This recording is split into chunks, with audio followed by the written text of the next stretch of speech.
দুপুরে বই পড়তে পড়তে ঘুমিয়ে পড়েছিলাম। মা এসে গায়ে হাত দিয়ে ঘুম ভাঙালেন।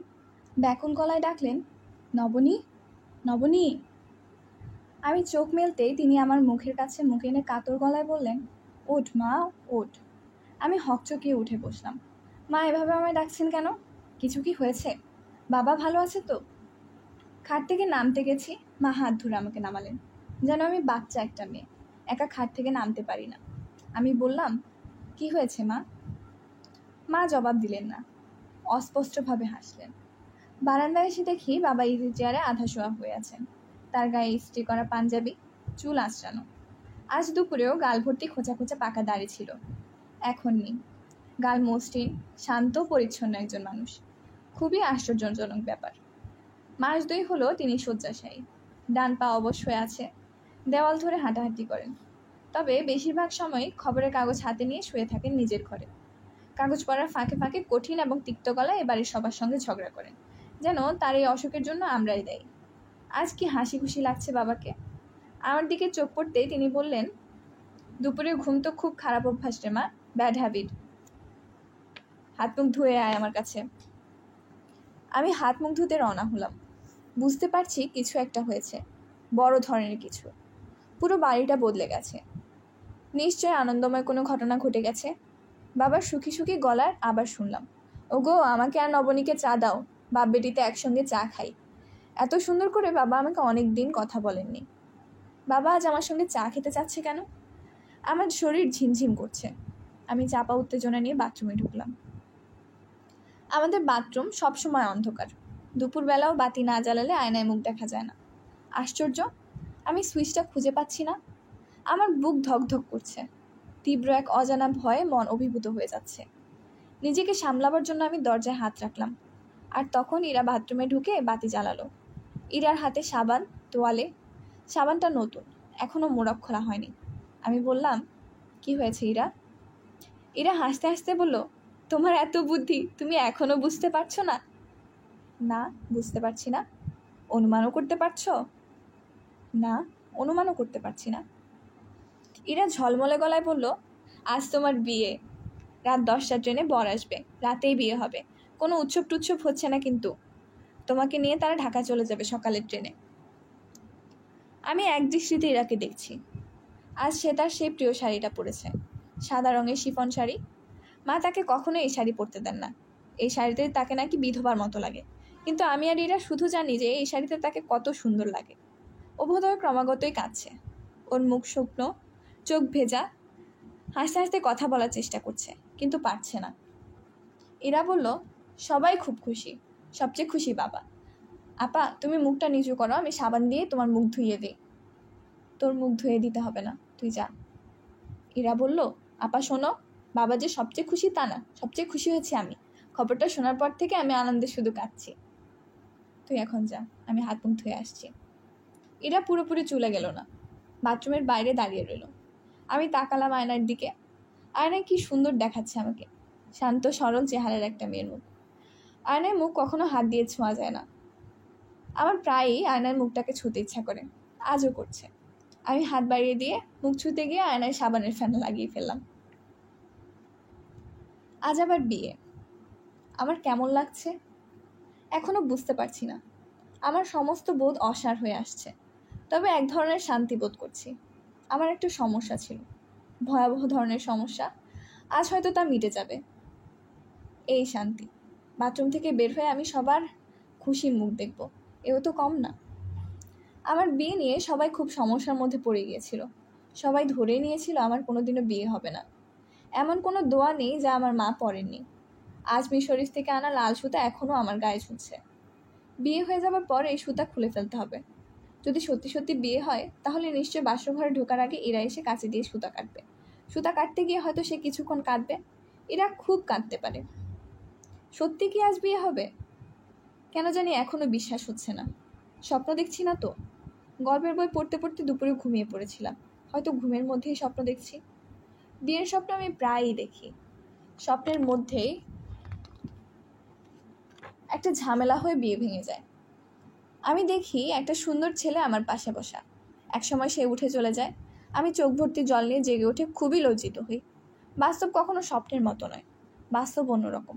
বাস্তবে অনেক কথাবার্তার পর বিয়ে ঠিক হয়, আলাপ আলোচনার এক পর্যায়ে পর্যন্ত যায়, তারপর তারা সুন্দর একটা চিঠি লেখে, রেজিস্ট্রি করে পাঠায়। গভীর দুঃখ ও বেদনার সহিত আপনাকে জানাইতেছি যে আমার মধ্যম পুত্র হঠাৎ বলিতেছে সে এখন বিবাহ করিবে না। আমি এবং তাহার মাতাকে তাহাকে বোঝানোর প্রাণপণ চেষ্টা করিয়া বিফলে মনোরথ হইয়াছি। তাহার সহিত আমাদের কিঞ্চিত মনোমালিন্যও হইয়াছে। যাহা হোক, আপাতত বিবাহ অনুষ্ঠান স্থগিত রাখা ভিন্ন কোনো পথ দেখিতেছি না। পুত্র রাজি হলে ইনশাল্লাহ আবার ব্যবস্থা হইবে, তবে আপনারা অপেক্ষা করিয়া থাকিবেন না। যদি কোনো ভালো পাত্রের সন্ধান পান, কন্যার বিবাহ দিবেন। আমরা দোয়া থাকিবে ইহা জানিবেন। শ্রেণীমতো সকলকে সালাম ও দোয়া নিবেন। এইসব চিঠি সবসময় সাধু ভাষায় লেখা হয়, হাতের লেখা হয় প্যাঁচানো। চিঠির উপর আরবিতে লেখা থাকে ইয়ারব। প্রতিটি চিঠির ভাষা ও বক্তব্য এক ধরনের। কেউ সাহস করে সত্য কথাটা লিখে না। কেউ লেখে না, আপনার মেয়ে খুব সুন্দর, আমাদের পছন্দ হয়েছে, কিন্তু তার সম্পর্কে যে এত ভয়াবহ একটি গুজব আছে তা জানতাম না। জানার পর বিয়ে নিয়ে এগোতে আমাদের সাহস হচ্ছে না। আপনি আমাকে ক্ষমা করবেন। ইরা বাথরুমের দরজায় ধাক্কা দিয়ে বলল, আপা এত দেরি করছো কেন? হাত মুখ ধুতে এতক্ষণ লাগে? আমি জবাব দিলাম না। আয়নায় নিজের দিকে তাকিয়ে মুগ্ধ হয়ে নিজেকে দেখছি। আয়নার মানুষটার ভেতরে মনে হয় প্রাণ প্রতিষ্ঠা হয়েছে। সে আমাকে অনেক কথা বলতে চাচ্ছে, এমন সব কথা যা আমি এই মুহূর্তে শুনতে চাই না। আপা, তোমার চা ঠান্ডা হয়ে যাচ্ছে। আমি বের হলাম। বাবা বললেন, নবমাকে বসার কিছু দাও না। ইরা ঘরের ভেতর থেকে মোড়া এনে দিল। বাবার সামনে ছোট সাইড টেবিলে 2 কাপ চা, একটা প্লেটে কয়েকটা পাঁপড় ভাজা।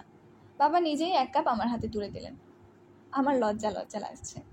বাবা চায়ে চুমুক দিয়ে খুশি খুশি গলায় বললেন, চা ভালো হয়েছে, ভেরি গুড। কিরে নবু, চা ভালো হয়নি? আমি হাসলাম। রান্নাঘর থেকে মা গলা বের করে বললেন, তোমরা ধীরে সুস্থে চা খাও, কুমড়ো ফুলের বড়া ভাজছি। কুমড়ো ফুলের বড়া আমার জন্য ভাজা হচ্ছে। আমাদের বাড়ির পেছনে কয়েকটা কুমড়ো গাছে ফুলে ফুলে ভরে উঠেছে। আমি কবে যেন কথায় কথায় বলেছিলাম কুমড়ো ফুলের বড়া খাবো। মা বিরক্ত গলায় বলছিলেন, সব ফুল খেয়ে ফেলে কুমড়ো আকাশ থেকে পড়বে। ইরা আমাদের সামনে দাঁড়িয়ে আছে। মা ইরার দিকে তাকিয়ে বিরক্ত গলায় বললেন, ইরা তুই এখানে ঘুরঘুর করছিস কেন? তোকে কি করতে বলেছি? অর্থাৎ মা ইরাকে সরিয়ে দিলেন। বাবাকে সুযোগ করে দিলেন যেন তিনি আমার সঙ্গে একা কথা বলতে পারেন। বুঝতে পারছি বাবা ছোটোখাটো একটা বক্তৃতা দিবেন। এরকম বক্তৃতা তিনি আগেও কয়েকবার দিয়েছেন। এসব ঘরোয়া বক্তৃতা শুরুটা খুব নাটকীয় হয়। বাবা এমন কিছু কথা দিয়ে বক্তৃতা শুরু করেন যার সঙ্গে মূল বক্তব্যের কোনোই সম্পর্ক নেই। আজও সেই ব্যাপার হবে। নবনী। জি বাবা। সক্রেটিসের একটা কথা আছে, খুবই গুরুত্বপূর্ণ কথা। সক্রেটিস বলেছেন, মানুষের একটাই সদ্গুণ, সেটা হচ্ছে তার জ্ঞান। আর মানুষের দোষও একটা, দোষ হলো অজ্ঞানতা, ইগনোরেন্স। পশুদের কোনো গুণ নাই, কারণ তাদের জ্ঞানও নাই। বুঝতে পারছিস? পারছি। সক্রেটিসের এই বাণী মনে থাকলে জীবনটা সহজ হয়, জটিলতা কমে যায়। ঠিক না মা? হ্যাঁ। আমি কিছুতেই বুঝতে পারছি না বাবা কি করে সক্রেটিস থেকে আমার বিয়ের ব্যাপারে আসবেন। তিনি নিশ্চয়ই চিন্তা ভাবনা করে রেখেছেন। আমি বেশ আগ্রহ নিয়ে বাবার কথা শোনার জন্য অপেক্ষা করছি। বাবা খুব গম্ভীর গলায় কলেজে লেকচার দেবার ভঙ্গিতে বললেন, বিয়ে নামক যে সামাজিক বিধি প্রচলিত আছে তার মূল উদ্দেশ্য হচ্ছে পূর্ণতা। একজন পুরুষ পূর্ণ হয় না যতক্ষণ পর্যন্ত একজন নারী সঙ্গিনী হয় তার। এই জ্ঞান পশুদের নাই, মানুষের আছে। বুঝতে পারছিস? পারছি। বিবাহ পশুদের প্রয়োজন নাই, মানুষের প্রয়োজন। কারণ সক্রেটিসের ভাষায় মানুষ সদ্গুণ সম্পন্ন প্রাণী, অর্থাৎ জ্ঞানী প্রাণী। পরিষ্কার হয়েছে? জি। তোর বড় মামা খবর পাঠিয়েছেন, হাতে হাতে চিঠি পাঠিয়েছে। চিঠি পড়লেই তোর কাছে সব পরিষ্কার হয়ে যাবে। মিনু, চিঠিটা দিয়ে যাও তো। মা সঙ্গে সঙ্গে চলে এলেন। মা রান্নাঘরে চিঠি আঁচলে নিয়ে বসেছিলেন মনে হয়। তার এক হাতে চিঠি, অন্য হাতে প্লেট ভর্তি কুমড়ো ফুলের বড়া। এই খাদ্যদ্রব্যটি আমার একার নয়, বাবারও প্রিয়। কোনো বিশেষ আনন্দের ব্যাপার হলে ফুলের বড়া তৈরি হয়। তখন শিশুদের মতোই বাবার চোখ চকচক করতে থাকে। বাবা গভীর আগ্রহে বড়া খাচ্ছেন। আমি চিঠি পড়ছি। মামার হাতের লেখা ডাক্তারদের লেখার মতো, অপাঠ্য। এই চিঠি যেহেতু তিনি অনেক বেশি যত্ন নিয়ে লিখেছেন, সেহেতু কিছুটা পড়া যাচ্ছে। আমি চিঠিতে চোখ বুলাচ্ছি। মা আমার পাশে বসে আমার দিকে তাকিয়ে আছেন। অনেকদিন পর মার পরনে ইস্ত্রি করা সুন্দর শাড়ি, হাতে আজ 2 গাছা সোনার চুড়িও পরেছেন। চুড়িতে সোনা সব ক্ষয়ে গেছে, তামা বের হয়ে আছে, তবু চুড়ি পরা হাতে মাকে সুন্দর লাগছে। মার হাত ভর্তি চুড়ি থাকলে বেশ হতো। যেখানে যেতেন রিন রিন করে হাতের চুড়ি বাজত। দোয়া পাওয়ার সমাচার। তোমাদের একটি আনন্দের সংবাদ দিতেছি। পরম করুণাময়ের অশেষ কৃপায় ঢাকায় পার্টির সংবাদ পাওয়া গিয়াছে। তাহাদের নিকট হইতে খবর পাইয়া আমি ঢাকায় চলিয়া যাই এবং কথাবার্তা বলি। তাহাদের সহিত অনেক বিষয় নিয়ে বিস্তারিত আলাপ হইয়াছে। আলোচনার ফলাফল নিম্নরূপ। তাহারা নবনীমাকে পছন্দ করিয়াছে। ছেলে তাহার কিছু আত্মীয় স্বজন এবং বন্ধু বান্ধব সহ আগামী পরশু 12ই আগস্ট রাতের ট্রেনে নেত্রকোনা পৌঁছাবে। আল্লাহ চাহাতে ওই রাতে শুভ বিবাহ সম্পন্ন হইবে। পরদিন প্রাতে তাহারা নববধূ নিয়ে ঢাকা যাত্রা করিবে। আমি এই সংবাদ তোমাদের শেষ সময় দিতেছি, কারণ আমি চাহি না তোমরা এই সংবাদ নিয়ে হইচই শুরু করো। পাড়া প্রতিবেশী নিকটজন পরজন কেহই যেন না জানে। শুভকর্ম আগে সমাধা হোক, তখন সবাই জানবে। 10 জনের মতো লোকের খাবার আয়োজন করিয়া রাখিবে। মোজাম্মেল সাহেবকে বলিয়া তাহার জিপ গাড়িটি স্টেশনে রাখিবার ব্যবস্থা করিবে। বিবাহ সংক্রান্ত কোনো আলাপ তাহার সঙ্গে করিবার প্রয়োজন নাই। অসীম গোপনীয়তা কাম্য। বিবাহ পড়াইবার কাজে আমি সঙ্গে নিয়ে আসিব। বিবাহ রেজিস্ট্রি হইবে ময়মনসিংহ শহরে। খাওয়া দাওয়ার আয়োজনের মধ্যে পোলাও, কোরমা, ঝাল গোস্ত, মুরগির রোস্ট রাখিবে। চিকন চালে সাদা ভাত যেন থাকে। মুরব্বি কেহ থাকলে সাদা ভাতই পছন্দ করবেন। আমি বড় মাছ নিয়ে আসার চেষ্টা করব। মেছুনিকে বড় মাছের কথা বলিয়া রাখিয়াছি। ভাত এবং পোলাও বরযাত্রী আসার পর রাঁধিবে। দই মিষ্টি ব্যবস্থা করার প্রয়োজন নাই। দই মিষ্টি আমি সঙ্গে করিয়া নিয়ে আসিব। মুখ দেখার পর জামাইকে সালামি হিসেবে 1000 টাকা দিলেই চলিবে। আমি একটি স্বর্ণের আংটি প্রস্তুত করাইয়া রাখিয়াছি। স্যুটের কাপড় দিতে পারলে ভালো হইতো। আমি সন্ধানে আছি। ভালো কাপড় পাওয়া গেলে নিয়ে আসিব। নবনীকে চোখে চোখে রাখিবে। যদিও জানি ইহার কোনো প্রয়োজন নাই। তাহাকে ভালোভাবে বুঝাইবে। অতীত নিয়ে সে যেন চিন্তা না করে। গত শোচনা নাস্তি। আমি নিজেও তাহার সঙ্গে কিছু কথা বলিব। গায়ে হলুদের একটা ব্যাপার আছে। ইহা মোটেও গুরুত্বপূর্ণ নহে। গায়ে হলুদ হিন্দুয়ানি ব্যাপার। তবুও যেহেতু ইহা মেয়েদের একটি স্বভাব শখের ব্যাপার, সেহেতু নিজেরা গায়ে হলুদের ব্যবস্থা করে নিবে। কাহাকেও কিছু জানাইবার কোনোই প্রয়োজন নাই। আসল কথা গোপনীয়তা। কেহ কিছু জানিবার আগে কার্য সমাধা করিতে হইবে। আল্লাহ সহায়, অসুবিধা হইবে না। নববিবাহিত দম্পতি যেন তোমাদের বাড়িতে রাত্রি যাপন করিবে, সেহেতু তাদের জন্য একটা ঘর আলাদা রাখিবে। খাটে বিছাইবার জন্য একটা ভেলভেটের চাদর সঙ্গে নিয়ে আসিতেছি। বরযাত্রীরা রাতে কোথায় থাকবে তা নিয়ে দুশ্চিন্তা করিবার প্রয়োজন নাই। পাবলিক হেলথের ডাক বাংলায় আমি 3টা ঘরের ব্যবস্থা করিয়া রাখিয়াছি। শুভ কার্যের পরপরই তাহাদের সেখানে নিয়ে যাইব। বাকি আল্লাহ পাকের ইচ্ছা। অতঃপর তোমাদের সংবাদ কি? আমার স্ত্রীর শরীর ভালো যাইতেছে না। সে বলিতে গেলে শয্যাশায়ী। শরীর খারাপের জন্য মন মেজাজের ঠিক ঠিকানা নাই। চিৎকার ও হইচই করিয়া সবার জীবন সে অতিষ্ঠ করিয়া তুলেছে। তাহাকে সঙ্গে আনা ঠিক হইবে না। আমি একাই আসিব। যাহা হোক, শুভ কাজ যেন নির্বিঘ্নে সম্পন্ন হয়, সেজন্য তোমরা আল্লাহ পাকের দরবারে ক্রমাগত প্রার্থনা করতে থাকো। আর বিশেষ কি লিখিব? দোয়া গো। আমি চিঠি মার হাতে ফেরত দিলাম। মা আগ্রহ নিয়ে বললেন, সবটা পড়েছিস? আমি বললাম, হ্যাঁ। বাবা হৃষ্টচিত্তে বললেন, তোর বড় মামার সব কাজ গোছানো, কোনো ফাঁক নেই। Very practical man, very dependable. ওনার ব্যবস্থা দেখেছিস? আগে থেকে কিচ্ছু বলবে না। সব ঠিকঠাক করে তারপর বলবে। মিনু, আরেক কাপ চা দাও দেখি। আজকের বড়াগুলোও হয়েছে মারাত্মক, মাখনের মতো মোলায়েম। মুখে দেবার আগেই বলে যাচ্ছে। নবনী, তোর জন্য 2টো রেখেছি, খা। তুই একটা নে, ইরাক একটা দে। আমার বড়া খেতে ইচ্ছা করছে না, তবুও বাবাকে খুশি করার জন্য বড়া হাতে নিলাম। হাত বেয়ে তেল পড়ছে, বিশ্রী লাগছে। মা চলে গেছেন চা বানাতে। মা যেভাবে ছোটাছুটি করছেন, মনে হচ্ছে তার বয়স অনেকখানি কমে গেছে। তার তাকানোর ভঙ্গি, ছোটাছুটির ভঙ্গি, সব কিছুতে একটা খুকি খুকি ভাব চলে এসেছে। বাবা ঝুঁকে এসে বললেন, নবনী, তোর মামা একটা গ্রেট ম্যান। কি বলিস? হ্যাঁ বাবা। বিয়ের মতো এত বড় একটা ঝামেলা, কিন্তু আমরা কিছুতেই বুঝতেই পারছি না। সব অটো সিস্টেম হয়ে যাচ্ছে। এই মানুষটা না থাকলে যে কি হতো ভাবতেও পারি না। I like him. অসাধারণ একজন মানুষ। বড় মামা অসাধারণ একজন মানুষ, এ বিষয়ে কোনো সন্দেহ নেই। কিন্তু বাবা তাকে পছন্দ করেন এটা ঠিক না। বাবা তাকে পছন্দ করেন না, মাও করেন না। আমরা কেউই বোধহয় পছন্দ করি না। শুধু আমরা না, তার পরিবারের কেউ তাকে পছন্দ করে না। অথচ তার জীবনের একমাত্র লক্ষ্য অন্যের উপকার করা। আদর্শ মানুষ বলতে যা বোঝায় তিনি তাই। মনে হয় আদর্শ মানুষকে কেউই পছন্দ করে না। আদর্শ মানুষ ডিস্টিলড ওয়াটারের মতো, স্বাদহীন। সমাজ পছন্দ করে অনাদর্শ মানুষকে, যারা ডিস্টিলড ওয়াটার নয়, কোকাকোলা বা পেপসির মতো মিষ্টি কিন্তু ঝাঁঝালো। আমি উঠে আমার ঘরে চলে গেলাম। ইরা সেখানে কাপড় ইস্ত্রি করতে বসেছে। টেবিল ক্লথ, জানালার পর্দা ইস্ত্রি করছে। আমাদের একটা ইলেকট্রিক ইস্ত্রি আছে, বড় মামা দিয়েছিলেন। ইলেকট্রিসিটি বেশি খরচ হবার ভয়ে এই ইস্ত্রি আমরা কখনো ব্যবহার করি না, আজ ব্যবহার হচ্ছে। এরা আমাকে দেখে ইস্ত্রির প্লাগ খুলে রাখলো। এরাকে কেন জানি খুব কাহিল লাগছে, চোখের নিচে কালি পড়ে গেছে। ওর বোধহয় রাতে ঘুমটুম হচ্ছে না। এরা খুব চাপা স্বভাবের একটা মেয়ে, ওর কি হয়েছে তা সে কাউকেই বলবে না।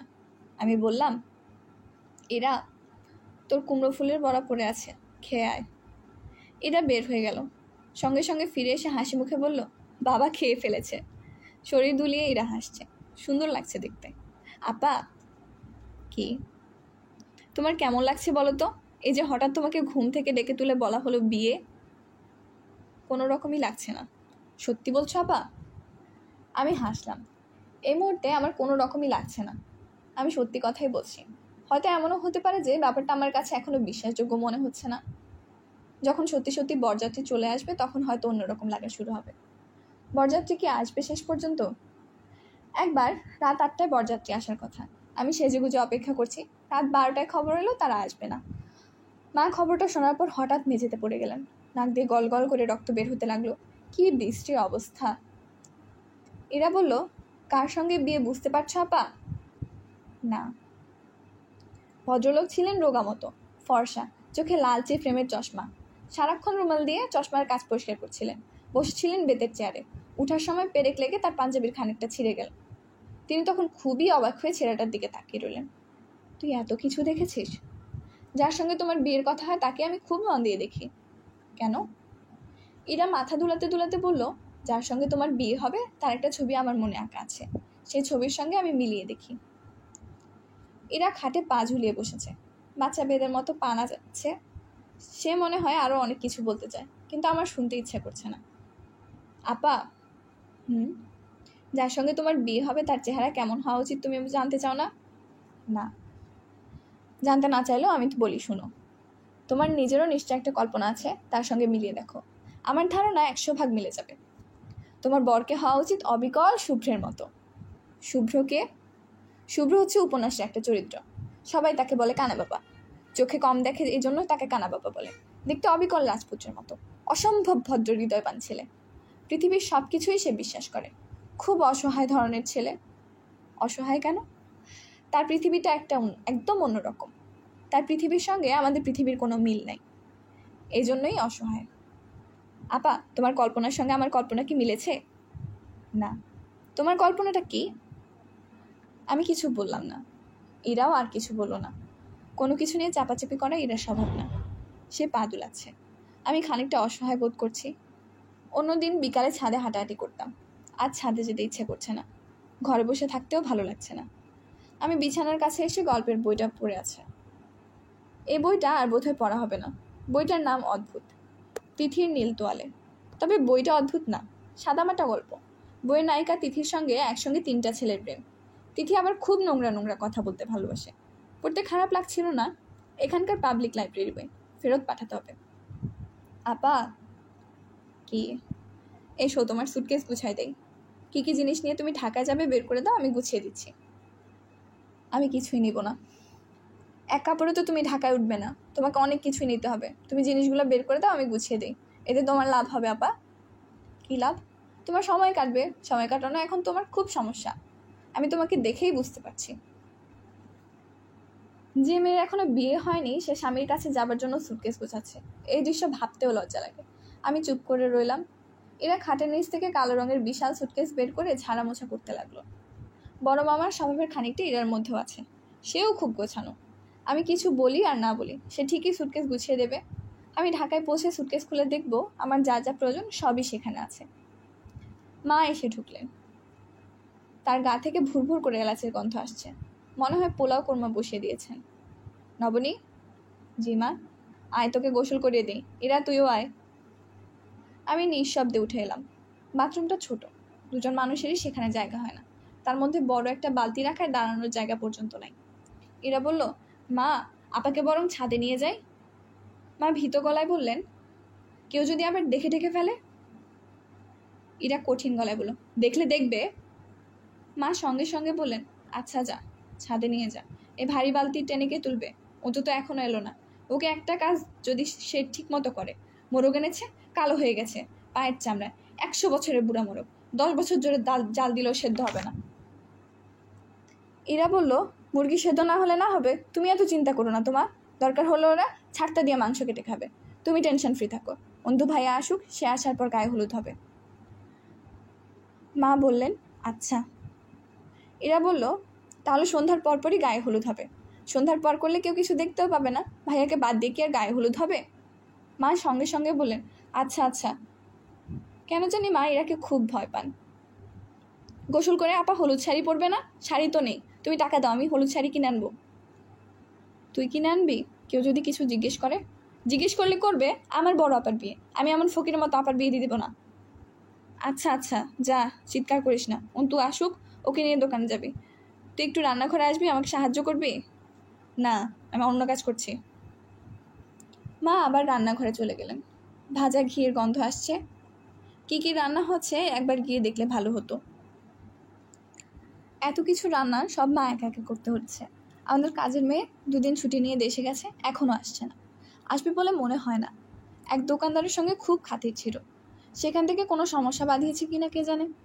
এর ধারণা ঘোরতর সমস্যা, তাকে নাকি গোপনে বলেছে। আমি বারান্দায় খানিকক্ষণ একা একা দাঁড়িয়ে রইলাম। বাবাকে দেখে মনে হচ্ছে তিনি ইজি চেয়ারে ঘুমিয়ে পড়েছেন। তার কোলের ওপর রাখা খবরের কাগজ ফরফর করে বাতাসে উঠছে। তিনি দুপুরে অনেকক্ষণ ঘুমান, আজ সে সুযোগ হয়নি। রান্নাঘর থেকে হাঁড়ি কুড়ি নাড়ার শব্দ আসছে। আমি রান্নাঘরের দিকে যাচ্ছি। আমাদের এই বাড়িটা হিন্দু বাড়ি।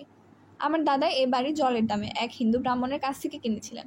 বেচারা এত সস্তায় একটিমাত্র কারণেই বিক্রি করে, দাদুজান যেন তার ঠাকুর ঘরটা যেরকম আছে সেরকম রেখে দেন। এই ঠাকুর ঘরটাই এখন আমাদের রান্নাঘর। মা আমাকে দেখেই বলল, তুই এখানে কেন? যা তো যা। আমি বললাম, একা একা কী করছো? আমি তোমাকে সাহায্য করি? কোনো সাহায্য লাগবে না, তুই দরজা বন্ধ করে চুপচাপ খানিকক্ষণ শুয়ে থাক। রান্নাবান্না কতদূর করেছো? 2টা তরকারি নেমেছে, চেখে দেখবি? না। আমি নরম গলায় মাকে বললাম, মা আমি বসি তোমার পাশে। ধোয়ার মধ্যে বসতে হবে না, তুই যা। আমি বুঝতে পারছি মার প্রচণ্ড পরিশ্রম হচ্ছে, কিন্তু তার চোখে মুখে পরিশ্রমের ক্লান্তি নেই। মনে হচ্ছে তিনি খুব আনন্দে আছেন। প্রয়োজন হলে আজ সারা রাত তিনি রান্নাবান্না করতে পারবেন। নবনী। জি মা। বৃষ্টি হবে নাকি রে মা? বুঝতে পারছি না, মনে হয় হবে। আকাশে মেঘ জমেছে, অবশ্যই বৃষ্টি হবে। শুভ দিনে বৃষ্টি হওয়া খুব সুলক্ষণ। তোর বাবা কি করছে রে? ঘুমোচ্ছে। তুইও শুয়ে পড়। যা, এখন চা খাবি? চা বানিয়ে দিব 1 কাপ, পানি গরম আছে। দাও, বানিয়ে দাও। 2 কাপ বানাও মা, তুমি নিজেও খাও। মা কেতলিতে চা পাতা ছেড়ে দিলেন। মার রান্নাবান্না দেখার মতো ব্যাপার, অসম্ভব রকমের গোছানো ব্যবস্থা। আমি এখন পর্যন্ত কোনো মহিলাকে এত দ্রুত এত কাজ করতে দেখিনি। মশলা কি তুমিই বাটছো? গুঁড়া মশলা আছে, কিছু নিজে বাটলাম। অন্তুকে বললাম একটা ঠিকা লোক আনতে। কোথায় যে উধাও হয়েছে। কাজের বাড়ি, একজন পুরুষ মানুষ থাকলে কত সুবিধা। কিছু লাগবে? জিরা কম পড়েছে, আমি এনে দিই মা, রাস্তার ওপাশেই তো দোকান। হয়েছে, তোর গিয়ে জিরা আনতে হবে না, চা নিয়ে চুপচাপ বসে খা। তোমার পাশে বসে খাই মা? আমার পাশে বসে খেতে হবে না, ধোয়ার মধ্যে বসে চা খাবি কি? তোমার পাশে বসেই খাবো। মা বললেন, আয় আয় বস। আমি মার পাশে বসলাম। তিনি এক হাতে আমাকে জড়িয়ে ধরলেন। হাসি খুশি মা হঠাৎ বদলে গেলেন। তিনি শিশুদের মতো শব্দ করে কাঁদতে লাগলেন। এই কান্না কোনো আনন্দের কান্না না, গভীর দুঃখের কান্না। আমাকে নিয়ে মার অনেক দুঃখ। আমি বললাম, মা কান্না থামাও তো। মা কাঁদতে কাঁদতেই উঠে গেলেন। আমি মার পেছন পেছন যাচ্ছি। মা গিয়ে দাঁড়ালেন বাবার সামনে। বাবা জেগে উঠে অবাক হয়ে তাকাচ্ছেন, ব্যাপার কিছুই বুঝতে পারছেন না। ইরাও এসেছে বারান্দায়। মা ফোফাতে ফোফাতে বললেন, এরকম ফকিরের মতো চুপি চুপি আমি আমার মেয়েকে বিয়ে দেব না। বাবা হতভম্ব গলায় বললেন, কি বলছো তুমি?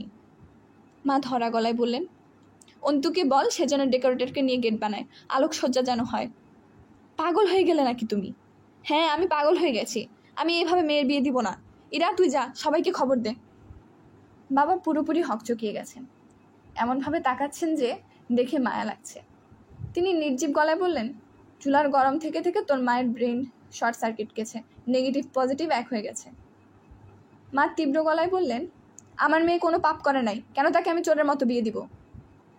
বাবা ইরার দিকে তাকিয়ে প্রচণ্ড ধমক দিয়ে বললেন, হাঁ করে দেখছিস কি? তোর মা শরীর কাঁপছে দেখছিস না? তাকে ধর, মাথায় পানি ঢাল, বিছানায় শুয়ে দে। আমরা দুজনেই মাকে ধরে ফেললাম। বাবা হতাশ গলায় বললেন, আচ্ছা যাও, হবে, সবই হবে। অন্তু আসুক, গাথাটা গেল কোথায়? বাড়ির চেহারা পাল্টে গেছে, গিজ গিজ করছে মানুষ। আমাদের সেখানে যত আত্মীয় স্বজন ছিলেন সবাই চলে এসেছেন। শুনেছি অদিতপুরের ছোট খালাকেও ডাকা হয়েছে, তিনিও নাকি আসছেন। বাড়ির সামনে শুধু যে গেট বসেছে তাই না, আলোকসজ্জাও হয়েছে। কাঁঠাল গাছে লাল নীল সবুজ রঙের আলো জোনাকি পোকার মতো জ্বলছে নিচ্ছে। স্টেশন থেকে বরানোর জন্য 2টি গাড়ি জোগাড় হয়েছে, ফুল দিয়ে সেই গাড়ি সাজানো হচ্ছে। ইরার বান্ধবীরা এসেছে, তারা বাসর ঘর সাজাচ্ছে, কাউকে সেখানে ঢুকতে দিচ্ছে না। আমার কোথাও বসার জায়গা নেই। বাবার পিঠের ব্যথা উঠেছে বলে তিনি তার ঘরে শুয়ে আছেন। আমাকে ডেকে পাঠালেন, কাঁদো কাঁদো গলায় বললেন, তোর মামা এসে কী যে করবে ভাবতেই হাত পা ঠান্ডা হয়ে আসছে। চুপি চুপি কাজ ছাড়তে বলেছে, এসে দেখবে মচ্ছব বসে গেছে, কেউ কিচ্ছু বুঝতে চায় না, সব নির্বুধ। অন্তু নাকি ব্যান্ড পার্টি আনতে গেছে, শুনেছিস? না, কেউ কারো কথা শুনছে না, সবাই নিজের মতো কাজ করছে। এটা কি হিন্দু বাড়ি যে বিয়েতে ব্যান্ড পার্টি লাগবে? তুমি এটাকে নিষেধ করে দাও। আমার নিষেধ কি কেউ শুনবে? কেউ শুনবে না, যার যা ইচ্ছে করছে। তোর বড় মামা আসার পর দেখবি গজব হয়ে যাবে, পুরোপুরি ইসলামিক কায়দায় আল্লাহ আকবার করে আমাকে কোরবানি করে দেবে। বড় মামা এসেছেন, ব্যান্ড পার্টিও একই সাথে উপস্থিত হয়েছে। তারা এসেই তুমুল বাজনা শুরু করলো। মামা অবাক হয়ে কিছুক্ষণ কাণ্ড কারখানা দেখে বললেন, ঠিক আছে, বিয়েবাড়ির মতোই হওয়া উচিত। চুপি চুপি বিয়ে দিলে ওরাও সন্দেহ করতো। আল্লাহ যা করেন ভালোর জন্যই করেন, আল্লাহ ভরসা। আমার এক কথাতেই বাবার পিঠের ব্যথা কমে গেল। তিনি ক্র্যাচে ভর দিয়ে গেলেন নিজেই ব্যান্ড পার্টি দেখতে। গম্ভীর গলায় বললেন, তোমরা সারাক্ষণ বাজাবে না, বর আসার পর খানিকক্ষণ বাজাবে, ব্যাস, তারপর কমপ্লিট স্টপ। মুসলমান বাড়ির বিয়ে, বাদ্য বাজনা ভালো না। দেখি তোমাদের বাজনা কেমন, একটু শুনি, স্যাম্পল শোনাও। আমি বাবাকে চিনি, বাচ্চারা যেমন ব্যান্ড পার্টিকে ঘিরে থাকে তিনিও থাকবেন বাচ্চাদের সঙ্গে। তার একমাত্র তফাৎ হবে তিনি কিছুক্ষণ পরপর বলবেন, ব্যান্ড পার্টি আনার বেকুবি ক্ষমার অযোগ্য। এ বাক্য বলা ছাড়া ব্যান্ড পার্টি ঘিরে দাঁড়িয়ে থাকা বাচ্চাদের মাঝে তার কোনো তফাৎ খুঁজে পাওয়া যাবে না। শ্রাবণ মাসের 13 তারিখ রাত 11:10 আমার বিয়ে হয়ে গেল। বিয়ে পড়ানোর সঙ্গে সঙ্গে মুষলধারে বৃষ্টি নামলো। মেয়েরা নেমে গেল বৃষ্টিতে কাদা খেলার জন্য। উঠান ভর্তি মেয়ে, এ তাকে কাদায় ফেলে দিচ্ছে, ও তাকে ফেলছে। সে এক ভয়াবহ দৃশ্য। বাবা এক ফাঁকে বিরক্ত গলায় ব্যান্ড পার্টির লোকদের বললেন, আনন্দের একটা সময় যাচ্ছে, কাদা খেলা হচ্ছে, আর তোমরা চুপচাপ বসে আছো। এখন বাদ্য বাজনা না বাজালে কখন বাজাবে? কেউ মারা যাবার পরে? তোমাদের টাকা দিয়ে আনা হয়েছে কি দাঁড়িয়ে দাঁড়িয়ে ঝিমানোর জন্য? যত সব ব্রেনলেস ক্রিয়েচার, বাজাও। তুমুল বাদ্য শুরু হয়ে গেল। বাবার ইষ্ট চিত্তে কাদা খেলা দেখতে গেলেন, তবে মুখ শুকনো করে বললেন, খবরদার, আমার গায়ে কেউ কাদা ছিটাবে না, সব কিছুর বয়স আছে, আমার এখন কাদা খেলার বয়স না। তাছাড়া শরীর দুর্বল, পিঠে প্রচণ্ড ব্যথা। বাবাকে কেউ কাদা মাখাতে গেল না, তবে তিনি যে মনে প্রাণে চান এই জিনিসটা চাচ্ছেন তা আমরা সবাই বুঝলাম। আমি ইরাকে কানে কানে বললাম, কাউকে বল না, বাবার গায়ে একটু কাদা মাখিয়ে দিক। ইরা বলল, ছোট খালা এসে পড়বেন, তিনি খবর পেয়েছেন, খালা এলেই বাবাকে তিনি কাদায় চুবাবেন, তুমি নিশ্চিন্তে থাকো। বড় মামা এসে আমাকে বললেন, খুকি তুই আমার সঙ্গে একটু আয় তো, তোর সঙ্গে আমার কিছু কথা আছে। বড় মামা আমাকে খুকি ডাকেন। আমি হচ্ছি বড় খুকি, ইরা ছোট খুকি। তার নিজের 4 মেয়ে, তাদেরও নাম বড় খুকি, মেজো খুকি, ছোট খুকি, সেজো খুকি। নিরিবিলি কথা বলার কোনো জায়গা নেই। মামা আমাকে ছাদে নিয়ে গেলেন। আমাদের কথা হলো ছাদে উঠার সিঁড়িতে। ছাদে যাবার উপায় নেই, মুষলধারে বর্ষণ হচ্ছে, সিঁড়ি অন্ধকার, তবে মামা টর্চ হাতে উঠে এসেছেন। তিনি আমার মাথায় হাত রেখে নরম গলায় বললেন, বড় খুকি তোকে কয়েকটা কথা বলা দরকার মা। বলুন। টর্চটা নিভিয়ে দেই, খামাখা ব্যাটারি খরচ, অন্ধকারে তোর আবার ভয় লাগবে না তো? ভয় লাগবে না। বড় মামা বাতি নিভিয়ে কিছুক্ষণ অপেক্ষা করলেন, সম্ভবত কথা গুছিয়ে নিলেন। মামা কিছু বলছে না, টর্চ লাইটটা নিয়ে নাড়াচাড়া করছেন, একবার জ্বালাচ্ছেন একবার নিভাচ্ছেন। তার বোধহয় কাশিও হয়েছে, খুব কাশছেন। আমি বললাম, আপনার কি শরীর খারাপ মামা? মাথা যন্ত্রণা হচ্ছে, বোধহয় মাইগ্রেনের পেইন শুরু হবে। টেনশন হলে এরকম হয়, বয়স হয়ে গেছে, এখন টেনশন সহ্য হয় না। বয়স তো কম হলো না রে মা। টেনশনের তো আর কিছু নেই মামা, বিয়ে হয়ে গেছে। জরুরি কী কথা যেন বলবেন? তেমন জরুরি কিছু না, বিয়ে শাদী ভাগ্যের ব্যাপার, আল্লাহ পাক যা ঠিক করে দেন তাই হয়, জোড়া মিলানোই থাকে। আমরা খামাখাই দৌড়াদৌড়ি করি, হইচই করি, এর সঙ্গে বিয়ে ঠিক করি, তার সঙ্গে বিয়ে ঠিক করি, নিতান্তই পণ্ডশ্রম করা হয়। যার যেখানে হবার সেখানেই হবে। তুই তোর বিয়ে নিয়ে মন খারাপ করিস না মা। আমি মন খারাপ করছি না মামা, তোর আরও ভালো বিয়ে হতে পারতো, হওয়া উচিত ছিল, সম্ভব হলো না, চেষ্টা কম করি নাই। আমি হাসতে হাসতে বললাম, চেষ্টা করে তো লাভ হতো না মামা, আপনি তো বললেন জোড়া আগেই মিলানো। বড় মামা নিঃশ্বাস ফেললেন। মনে হচ্ছে তিনি নিজের কথা নিজেই বিশ্বাস করতে পারছেন না। আমাকে সান্ত্বনা দেবার জন্য জোড়ানো মিলানোর কথা বলেছেন, তবে তার বিশ্বাস অন্য। বড় খুকি? জি মামা। ছেলে দরিদ্র, তবে ছেলে খারাপ না। আমি এইসব নিয়ে ভাবছি না। তোমাদের যে আমি মুক্তি দিতে পারলাম এতেই আমি খুশি। আমি নিজে খাস দিলে আল্লাহ পাকের কাছে দোয়া করেছি তুই সুখী হবি, সুখটাই বড় কথা। তবে সুখী হবার জন্য চেষ্টা করতে হয় রে মা, খুব চেষ্টা চালাতে হয়। আমি চেষ্টা চালাবো। তুই বুদ্ধিমতী মেয়ে, তোর উপর আমার ভরসা আছে। তোর বড় বুদ্ধিমান, তোদের অসুবিধা হবে না। মামা, তুমি কি আমার সমস্যার কথা তাদের বলেছ? পরিষ্কার করে বলিনি, তবে ইঙ্গিত দিয়েছি। পরিষ্কার করে বলনি কেন? মামা আবার কাশতে লাগলেন, টর্চের আলো এদিক ওদিক ফেলতে লাগলেন। আমি বললাম, মামা আমি কি ওনাকে বলবো? এখন বলা বলির দরকার নাই। তোদের দুজনের মধ্যে একটু ভাব ভালোবাসা হোক, তারপর বলবি। তাছাড়া দেখবি বলার দরকারও পড়বে না। চল নিচে যাই, সাবধানে নামিস, সিঁড়ি পিছিল। ধর আমার হাত ধর। আমি মামার হাত ধরে সাবধানে নিচে নামছি। সিঁড়ির গোড়ায় ইরা দাঁড়িয়ে আছে, তার সুন্দর সাদা শাড়ি কাদায় মাখামাখি হয়েছে। ইরা বলল, আপা, যে কজন বরযাত্রী এসেছে তাদের সবাইকে কাদায় চুবিয়ে দেওয়া হয়েছে। একজন দৌড়ে পালাতে গিয়েছিল, সে নিজেই খাদে পড়ে গেছে। আমাদের কিছু করতে হয়নি, তার অবস্থায় সবচেয়ে করুন। বড় মামা বললেন, কাজটা ঠিক হচ্ছে না ছোট খুকি, এরা সম্মানিত মেহমান। সম্মানিত মেহমানদের অবস্থাটা একটু দেখে আসুন মামা। সম্মানিত মেহমানরা এখন মনের আনন্দে কাদায় গড়াগড়ি করছেন।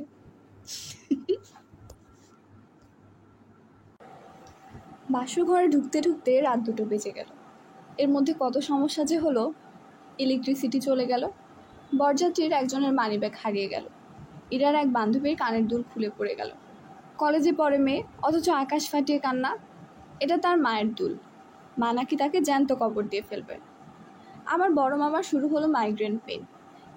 এই বিশেষ ধরনের মাথা ব্যথা যে এমন পর্যায়ে যেতে পারে আমার ধারণা ছিল না।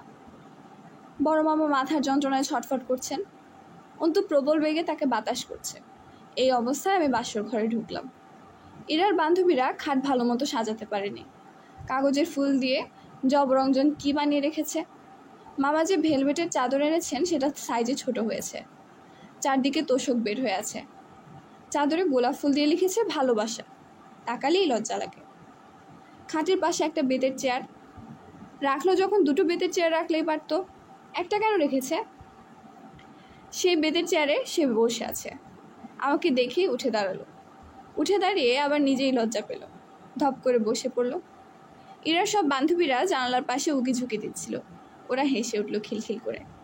আমি খাটের উপর বসলাম। খুবই আশ্চর্যের ব্যাপার যে আমি বসলাম সহজভাবে, লজ্জায় অভিভূত হলাম না। তার দিকে চোখ তুলে তাকাতেও আমার লজ্জা লাগলো না। আমি তাকালাম আগ্রহ নিয়ে। এই জীবন যার সঙ্গে কাটাবো তাকে ভালো করে দেখতে ইচ্ছা করলো। ইচ্ছাটা কি অন্যায়? বিশেষত্বহীন চেহারার একজন মানুষ, মাথা খানিকটা নিচু করে বসে আছে। এরকম মানুষ পথে ঘাটে ট্রেনে বাসে কত দেখি। আগ্রহ নিয়ে এদের দিকে তাকানো কখনোই হয়ে ওঠে না। যেহেতু কেউ তাকিয়ে থাকে না, সেহেতু তারাও বেশ নিশ্চিন্তে জীবনযাপন করে। রাস্তায় দাঁড়িয়ে কাটা তরমুজ কিনে সারা মুখ রস মাখিয়ে খায়। রাস্তায় যেতে যেতে শব্দ করে নাক ছাড়ে। ঘরে আলো কম, ইলেকট্রিসিটি চলে যাওয়ায় এরা একটা হারিকেন এবং একটা মোমবাতি দিয়ে গেছে। বাতাসে মোমবাতি যেভাবে কাঁপছে তাতে মনে হয় যে কোনো মুহূর্তে নিভে যাবে। সে আমাকে দেখছে না, তার হয়তো লজ্জা লাগছে। সে এক দৃষ্টিতে তাকিয়ে আছে মোমবাতির দিকে। একসময় মোমবাতি নিভে গেল, সে তড়াক করে লাফিয়ে উঠে মোমবাতি জ্বালালো, যেন বাতি জ্বালিয়ে রাখাই তার প্রধান কাজ। ইরার বান্ধবীরা আবারও হাসছে খিলখিল করে। সে খুব লজ্জা পাচ্ছে, অসহায়ের মতো তাকাচ্ছে আমার দিকে। আমি হেসে ফেললাম। কেন হাসলাম নিজেই জানি না। আমি হাসি শাড়ির আঁচলে লুকানোর চেষ্টা করলাম না। মনে হয় সহজভাবে হেসে আমি মানুষটাকে অভয় দিতে চেষ্টা করলাম। সে অন্যদিকে তাকিয়ে প্রায় অস্পষ্ট স্বরে বলল, তোমার মামার মাথা ব্যথা কি খুব বেশি? আমার সঙ্গে এই তার প্রথম কথা। আমি বললাম, হ্যাঁ বেশি। সে তৎক্ষণাৎ বলল, আমার এক বন্ধুর স্ত্রীরও মাইগ্রেন আছে, ওর নাম অহনা। আকুপাঙ্কচার চিকিৎসা করিয়েছিল, এতে কমেছে। মানুষটা কথা বলা সহজ হবার চেষ্টা করছে। আমি তাকে সুযোগ করে দেবার জন্যই বললাম, অকুপাঙ্কচার কি? যদি আমি খুব ভালো করে জানি অকুপাঙ্কচার কি। সে নড়ে চড়ে বসল। খুব আগ্রহের সঙ্গে বলল, অকুপাংচার হলো এক ধরনের চাইনিজ চিকিৎসা। সুচ ফুটিয়ে দেয়। ব্যথা লাগে না? লাগে, খুব অল্প। তার কথা ফুরিয়ে গেল। সে এখন আবার তাকিয়ে আছে মোমবাতির দিকে। বোধহয় মনে প্রাণে চাচ্ছে মোমবাতিটা নিভে যাক, তাহলে সে একটা কাজ পাবে, ছুটে গিয়ে মোমবাতি জ্বালাতে পারবে। আমার বলতে ইচ্ছা করছে, তুমি মোমবাতি নিয়ে এত ব্যস্ত হচ্ছ কেন? তুমি আমার দিকে তাকাও। আমাকে এত লজ্জা পাবার কিছু নেই। তোমাকে আমার পছন্দ হয়েছে। আসলেই মানুষটাকে আমার পছন্দ হয়েছে। সে ইরার উপন্যাসের নায়ক শুভ্র নয়, সে সাধারণ একজন মানুষ। অস্বস্তি, দ্বিধা এবং খানিকটা লজ্জা নিয়ে সে বেতের চেয়ারে চুপচাপ বসে আছে। কোনো কথা পাচ্ছে না বলেই অকুপাংচার নিয়ে এসেছে। সে বিষয়েও বেচারা বোধহয় কিছু জানে না, জানলে আরও কথা বলতো। শফিকেরও আমার সঙ্গে আসার কথা ছিল, সে হঠাৎ চলে গেল ব্যাংকক। শফিককে? যার কথা একটু আগে বললাম, অহনা। তার স্বামীর নাম শফিক, আমার ছোটবেলার বন্ধু। আমি ওর অফিসেই কাজ করি, আমার বস। ও আচ্ছা। আমার বস শুধু না, প্রতিষ্ঠানের মালিকও। তবে আমার সঙ্গে ব্যবহার বন্ধুর মতো। বিরাট বড় লোক। তার বাড়ি দেখলে তোমার মাথা ঘুরে যাবে। ছাদে সুইমিং পুল। খুব সুন্দর, খুবই সুন্দর। মাঝে মাঝে জ্যোৎস্না রাতে সুইমিং পুলের পাশে সে পার্টি দেয়, অপূর্ব লাগে। সে খুব আগ্রহ নিয়ে কথা বলছে। আমি লক্ষ্য করছি মানুষটার উপর আমার মায়া পড়ে যাচ্ছে। তার দিকে তাকিয়ে থাকতে ভালো লাগছে, তার কথা শুনতেও ভালো লাগছে। শুরুতে তার চেহারা যতটা সাধারণ মনে হচ্ছিল, এখন ততটা সাধারণ মনে হচ্ছে না। তার চোখ দুটো খুব সুন্দর লাগছে। মাথা ঝুঁকিয়ে কথা বলার ভঙ্গিটাও সুন্দর। কেন এত অল্প সময় লোকটির উপর আমার মায়া পড়ল? এ মায়ের উৎস কি? এ ব্যাপারটি কি সব মেয়ের ক্ষেত্রেই ঘটে, না শুধু আমার বেলায় ঘটল? এই লোকটির সঙ্গে বিয়ে না হলে অন্য কারোর সঙ্গে বিয়ে হলে তার উপরেও কি এত দ্রুত মায়া পড়ে যেত? তার চোখে কি সুন্দর লাগতো? মোমবাতি আবার নিভে গেছে। সে উৎসাহের সঙ্গে আবার ছুটে গেছে। আমি তাকিয়ে তাকিয়ে তার মোমবাতি জ্বালানো দেখছি। দেশলাইয়ের কাছে বারবার নিভে যাচ্ছে। সে আমার দিকে তাকিয়ে বলল, তোমাদের এখানে খুব বাতাস। তোমাদের বাড়িটা কি দক্ষিণমুখী? না। তোমাদের এদিকে বোধহয় খুব বৃষ্টি হয়? হ্যাঁ, খুব বৃষ্টি হয়। যেভাবে বৃষ্টি হচ্ছে শিওর বন্যা হবে। দরজায় ঠকঠক শব্দ হচ্ছে। সে আমার দিকে তাকালো। আমি উঠে গিয়ে দরজা খুললাম। কি আশ্চর্য, ছোট খালা। অজিতপুর থেকে ছোট খালা চলে এসেছেন। তিনি খবর পেলেন কিভাবে? এলেনই বা কিভাবে? ছোট খালার হাতের ট্রেতে 2 কাপ চা। ছোট খালা হাসি মুখে বললেন, চা দেওয়ার অজুহাতে জোর করে ঢুকে পড়লাম। ও নবনী, তোর বরের সঙ্গে আমার পরিচয় করে দে। আমি ওর দিকে তাকিয়ে বললাম, উনি আমার ছোট খালা, আমার খুব প্রিয় একজন মানুষ। সে তড়াক করে ও লাফিয়ে উঠে 5 হয়ে সালাম করলো। ছোট খালা বললেন, ও নবনী, তোর বর যে আমাকে সালাম করলো, আমি খালি হাতে এসেছি। যাই হোক, দেখি সকালে ব্যবস্থা করা যায় কিনা। তোরা দুজন দুই মাথায় বসে কি করছিস? বাবা, তুমি নবনীর পাশে গিয়ে বসো। ছোটাছুটি করে মোমবাতি জ্বালাতে তোমাকে কে বলেছে? চা খেয়ে মোমবাতি হারিকেন দুটো নিভিয়ে প্রাণ ভরে গল্প করা। মেয়েরা সব জানলায় ভিড় করে আছে। বাতি নিভিয়ে দিলে কিছু দেখা যাবে না, ওরা ভিড় কমাবে, বুঝতে পারছো? ছোট খালা ওকে হাত ধরে আমার পাশে বসিয়ে দিলেন। নবনীর মতো সুন্দর মেয়ে কি তুমি এর আগে কখনো দেখেছো? বলো হ্যাঁ কিংবা না। ও হাসলো। ছোট খালা আমাদের চা খাওয়া শেষ না হওয়া পর্যন্ত বসে রইলেন। যাবার সময় বাতি নিভিয়ে গেলেন। ও উঠে গিয়ে অন্ধকার হাতে আবার ছিটকানি লাগালো। খাটের দিকে আসতে গিয়ে চেয়ারের সঙ্গে ধাক্কা খেয়ে হুমড়ি খেয়ে পড়ল। আমি উঠে এসে তাকে ধরলাম। ও লাজুক গলায় বলল, মোটেও ব্যথা পাইনি, তোমাকে ধরতে হবে না। আমি হাত ধরে তাকে খাটের দিকে নিয়ে যাচ্ছি। মনে মনে ভাবছি, ইরার উপন্যাসে সে নায়ক শুভ্র কি তার স্ত্রীর হাত ধরে খাটের দিকে নিয়ে যেত? নবনী, তুমি খুব বেশি সুন্দর। আর একটু কম সুন্দর হলে ভালো হতো। কম সুন্দর হলে ভালো হতো কেন? এমনি বললাম, কথার কথা। শফিক তার স্ত্রীকে সবসময় এই কথা বলে। ওনার স্ত্রী কি খুব সুন্দর? হ্যাঁ, খুব সুন্দর। কালো, কিন্তু সুন্দর। তার নামটাও অদ্ভুত, অহনা। আর কোন মেয়ের নাম শুনেছ এমন? না। নবনী, কি? আমি এর আগে কখনো কোনো মেয়ের হাত ধরিনি। এই যে তোমার হাত ধরেছি, কেমন যেন ভয় ভয় লাগছে। এই দেখো, আমার শরীর কাঁপছে। ওর কথা শুনে আমার কী যে ভালো লাগলো, চোখে পানি এসে গেল। বাসর রাতে সব মেয়ে বোধহয় কোনো না কোনো উপলক্ষে চোখের পানি ফেলে, আমিও ফেললাম। আমার সেই চোখের পানিতে আনন্দ ছিল, সুখ ছিল। সেই সুখ ও আনন্দের তেমন কোনো কারণ ছিল না। অকারণ সুখ, অকারণ আনন্দও তো মানুষের জীবনে মাঝে মাঝে আসে। রাত এখন কত আমি জানি না। আমার হাতে ঘড়ি নেই।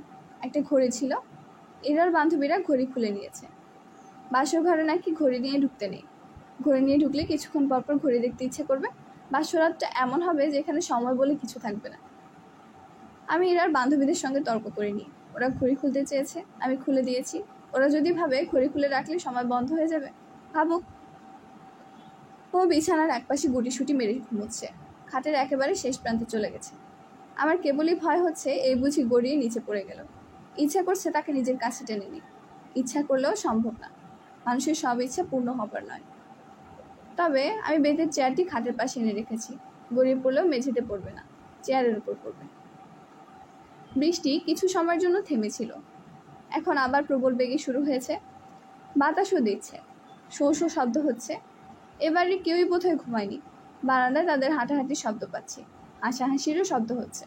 সবচেয়ে বেশি হাসছে ইরা, খিলখিল খিলখিল হাসছে তো হাসছেই। ইরা বোধ হয় আজ হাসির বিশ্ব রেকর্ড করলো। কি নিয়ে তাদের এত হাসাহাসি? কাদা খেলা কি শেষ হয়নি, নাকি আজ সারা রাতি চলবে? আমার ঘুম আসছে না। আমি ভোর হবার জন্য অপেক্ষা করছি। ভোরবেলা একা একা ছাদে খানিকক্ষণ হাঁটবো। ও যদি জেগে থাকে ওকেও সঙ্গে দিব। আমার ধারণায় এই পৃথিবীতে অল্প যে কটি সুন্দর জায়গা আছে, আমাদের বাসার ছাদটা তার একটা।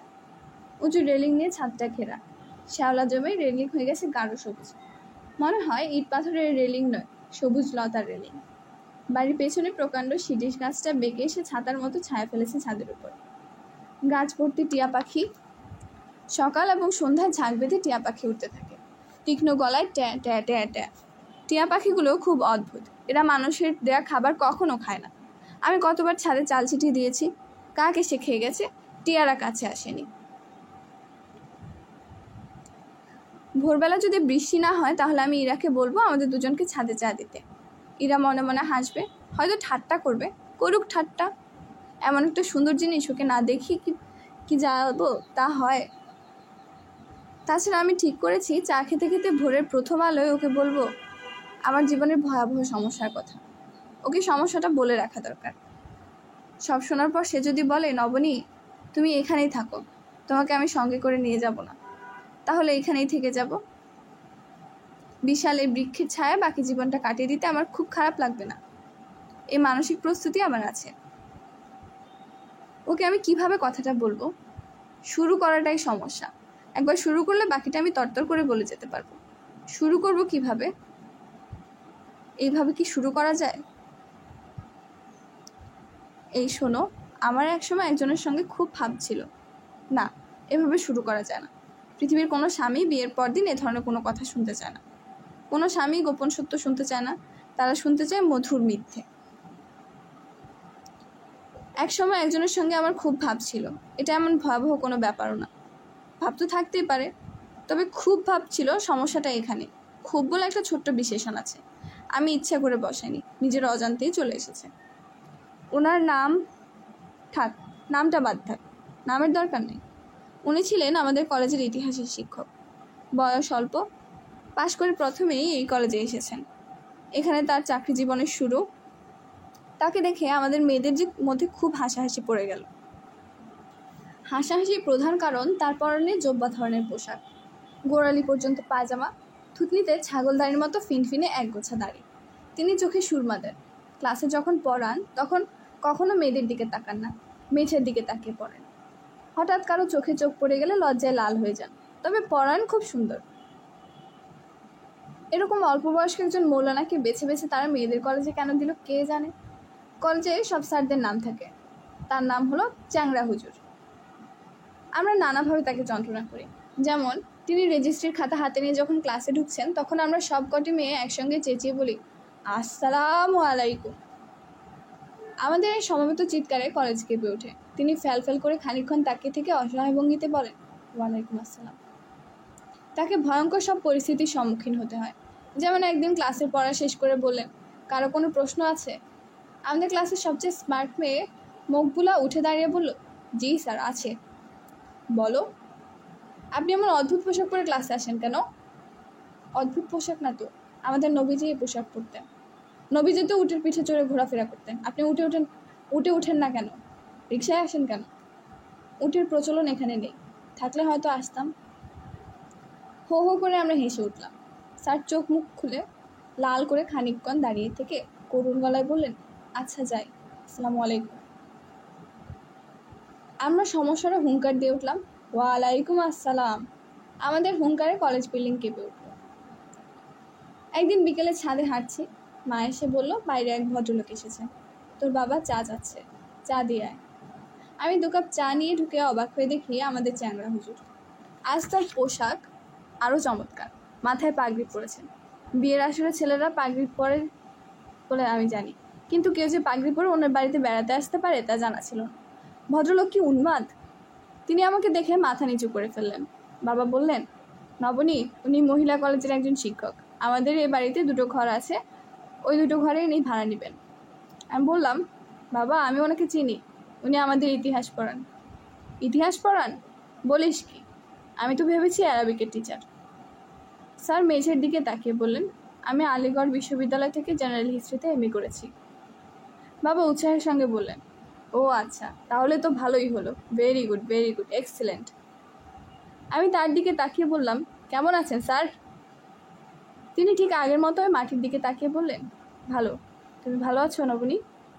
স্যার যে আমার নাম জানেন তা জানতাম না। আমি চমকে উঠলাম। চা নিন স্যার, চুমুক দিয়ে দেখুন চিনি হয়েছে কিনা। স্যার আমার দিকে তাকালেন। কি আশ্চর্য, এত সুন্দর চোখ, কি শান্ত, কি মায়াকাড়া, নাকি এইসব আমার কল্পনা? স্যার চোখ নামিয়ে নিয়েছেন। আমার বলতে ইচ্ছা করছে, আপনি আমার দিকে তাকিয়ে চা খান তো স্যার। মেঝের দিকে তাকিয়ে আছেন কেন? মেঝেতে কি আছে দেখার? টিয়া পাখির ট্যাটায় শোনা যাচ্ছে। ভোর হয়ে গেছে, বৃষ্টি এখনও থামেনি। আমি দরজা খুলে বাইরে এসে দেখি আমাদের বিদায়ের আয়োজন চলছে। ভোরবেলা ট্রেন, এক্ষুনি রওনা না হলে ট্রেন ধরা যাবে না। বড় মামা সবাইকে তাড়া দিচ্ছেন। আমার সমস্যার গল্প আজ আর বলা হলো না।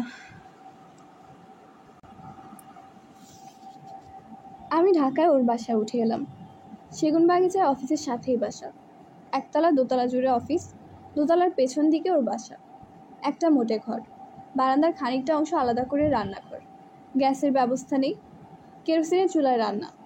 বারান্দার অন্য মাথায় বাথরুম এবং রান্নাঘরের মাঝে ফাঁকা জায়গাটায় 8-10টা ফুলের টব। সপ্তম আশ্চর্যের মতো সেখানে একটা পাখির খাঁচায় ময়না পাখি। ও খুব আগ্রহ করে বলল, বুঝলে নবনী, এই ময়না মানুষের চেয়ে সুন্দর করে কথা বলে। 2 দিনে দেখবে তোমার গলা হুবহু নকল করবে। এ নকলে খুব ওস্তাদ। ময়না বেশ আগ্রহ নিয়ে আমাকে দেখছে, কোনো কথা বলছে না। আমি বললাম, কই কথা বলছে না তো? হঠাৎ তোমাকে দেখেছে, এই জন্য। কয়েকদিন যাক, তারপর দেখবে ওর কথার যন্ত্রণায় থাকতে পারবে না। আমার বাড়ি ঘর তোমার পছন্দ হয়নি, তাই না নবনী? হয়েছে। পছন্দ যে হয়নি সেটা তোমার মুখ দেখেই বুঝতে পারছি। একা মানুষ তো, বিরাট বাড়ি নিয়ে কী করব? তাছাড়া বাড়িটা কিন্তু ভালো, খুব হাওয়া। ছাদে যাওয়ার সিঁড়ি আছে, ছাদে যাওয়া যায়। ছাদে যাবে? আচ্ছা, পরে তোমাকে নিয়ে যাব। টায়ার্ড হয়ে এসেছো, এখন রেস্ট নাও, আমি চা নিয়ে আসি। ও ঘর থেকে ফ্লাস্ক নিয়ে ব্যস্ত ভঙ্গিতে নেমে গেল। এ বাসার সব ছোট, সে যে ফ্লাস্কটা নিয়ে বের হয়েছে সেটাও ছোট। 1 কাপ চা ধরবে কিনা কে জানে। আমি ঘুরে ফিরে তার সংসার দেখতে লাগলাম। শোবার ঘরে একটা খাট, সেই খাটে একটাই বালিশ। আমার জন্য 2য় বালিশ কেনেনি, হয়তো আজ সন্ধ্যাবেলা বালিশ কিনতে যাবে, কিংবা কে জানে, হয়তো একটা বালিশে 2জনকে ভাগাভাগি করে ঘুমোতে হবে। একটা লেখার টেবিল খাটের সঙ্গে লাগানো, টেবিলের সঙ্গে চেয়ার নেই, কাজে ধরে নেওয়া যায় লেখালেখির কাজটা খাটে বসে সারা হয়। টেবিলের পাশে মিটসেফের মতো আছে, সেখানে নতুন একটা টি সেট। দেখেই বোঝা যাচ্ছে এই টি সেট এখনও ব্যবহার করা হয়নি। কাপড় রাখার আলনা আছে, আলনায় কাপড় নেই, কয়েকটা তোয়ালে এবং গামছা ভাঁজ করে রাখা। কে জানে, হয়তো তোয়ালে রাখার জন্য এই আলনা। দেয়ালে কিছু বাঁধানো ছবি আছে, একটা তার বাবার ছবি, চেহারার মিল থেকে বলে দেওয়া যায়। তার পাশের ছবিটি বোধহয় তার মার। এই মহিলা খুব রূপবতী ছিলেন। ফ্রেম বাঁধানো নজরুল ইসলামের হাতে আঁকা একটা ছবি আছে। ছবির নিচে লেখা, art by Noman, class 8 section B. সাহেব তাহলে ছোটবেলায় শিল্পী ছিলেন। খাটের নিচে রাজ্যের জিনিস, তার মধ্যে মাটির পালকি এবং পুতুল আছে। এইগুলো কি জন্য রাখা কে জানে, জিজ্ঞেস করতে হবে।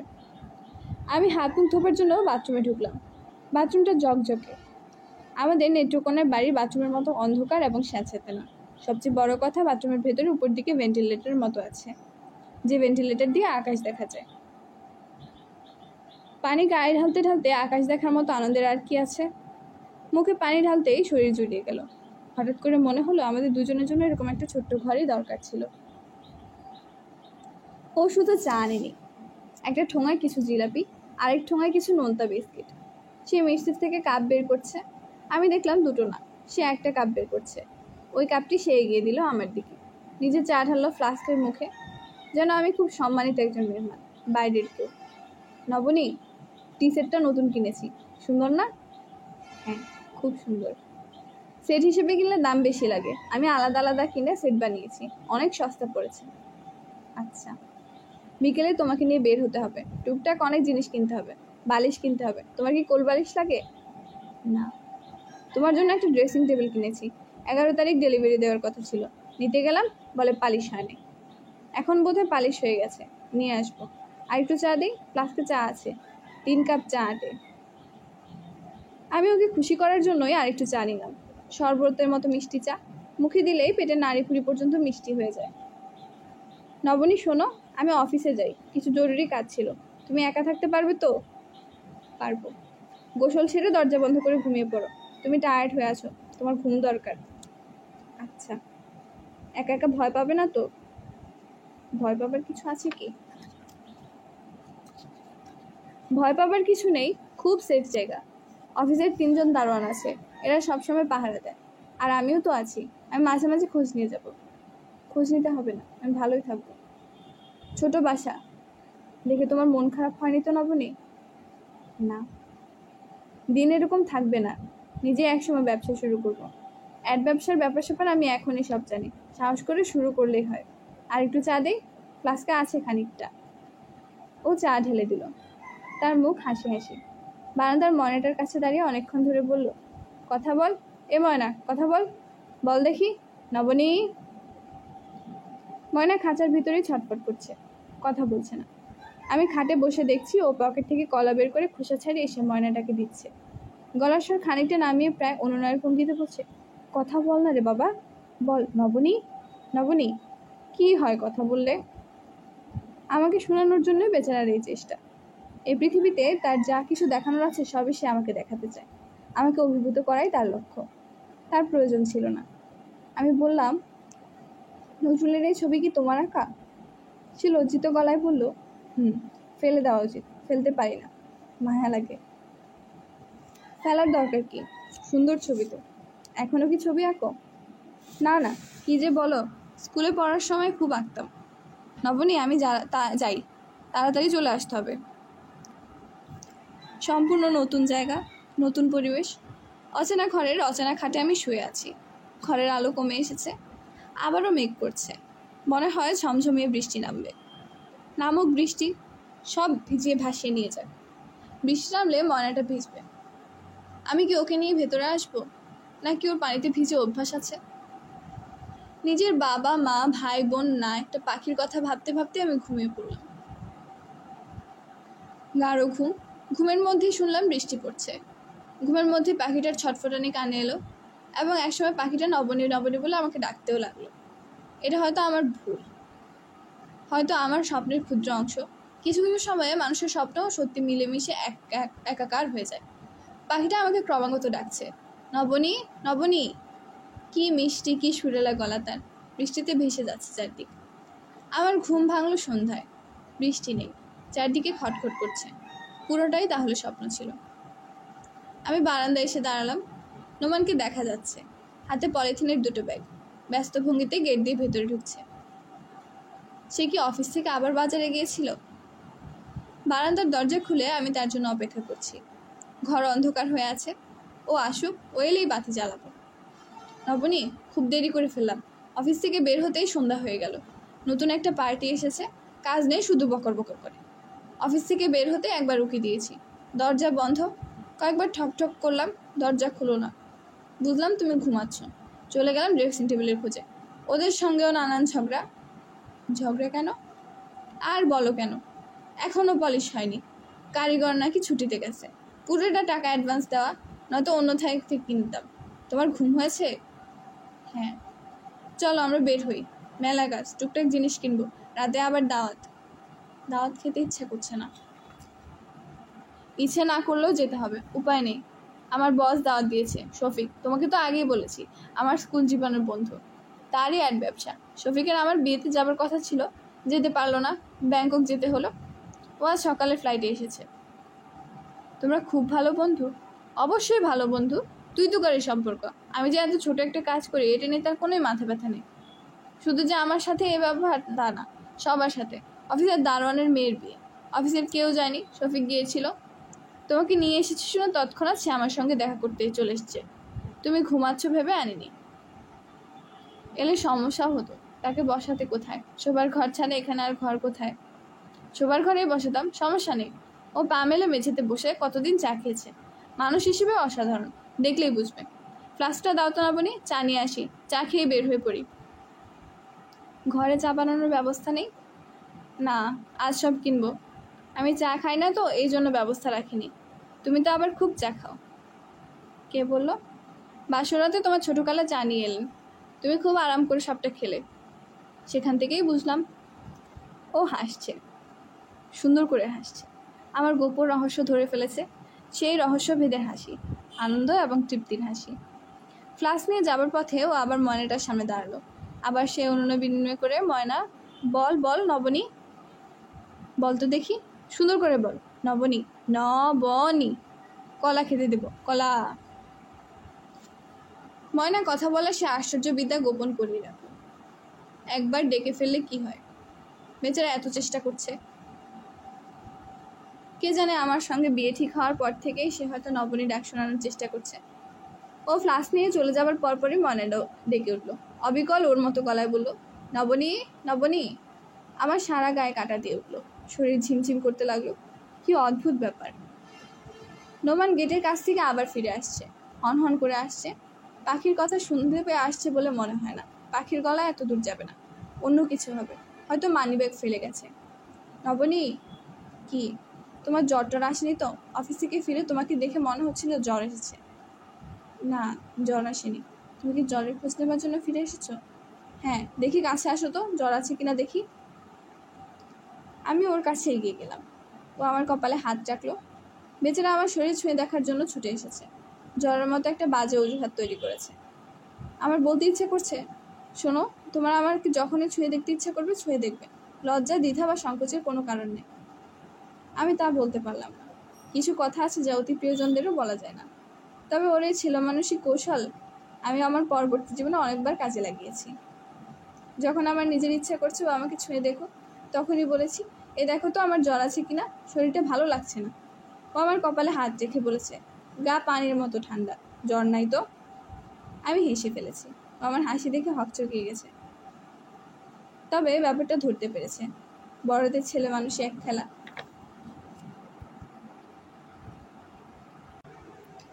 দেখলে কত বড় বাড়ি? সে এমনভাবে বলল যেন বাড়িটা তার নিজের। আমি হাসলাম।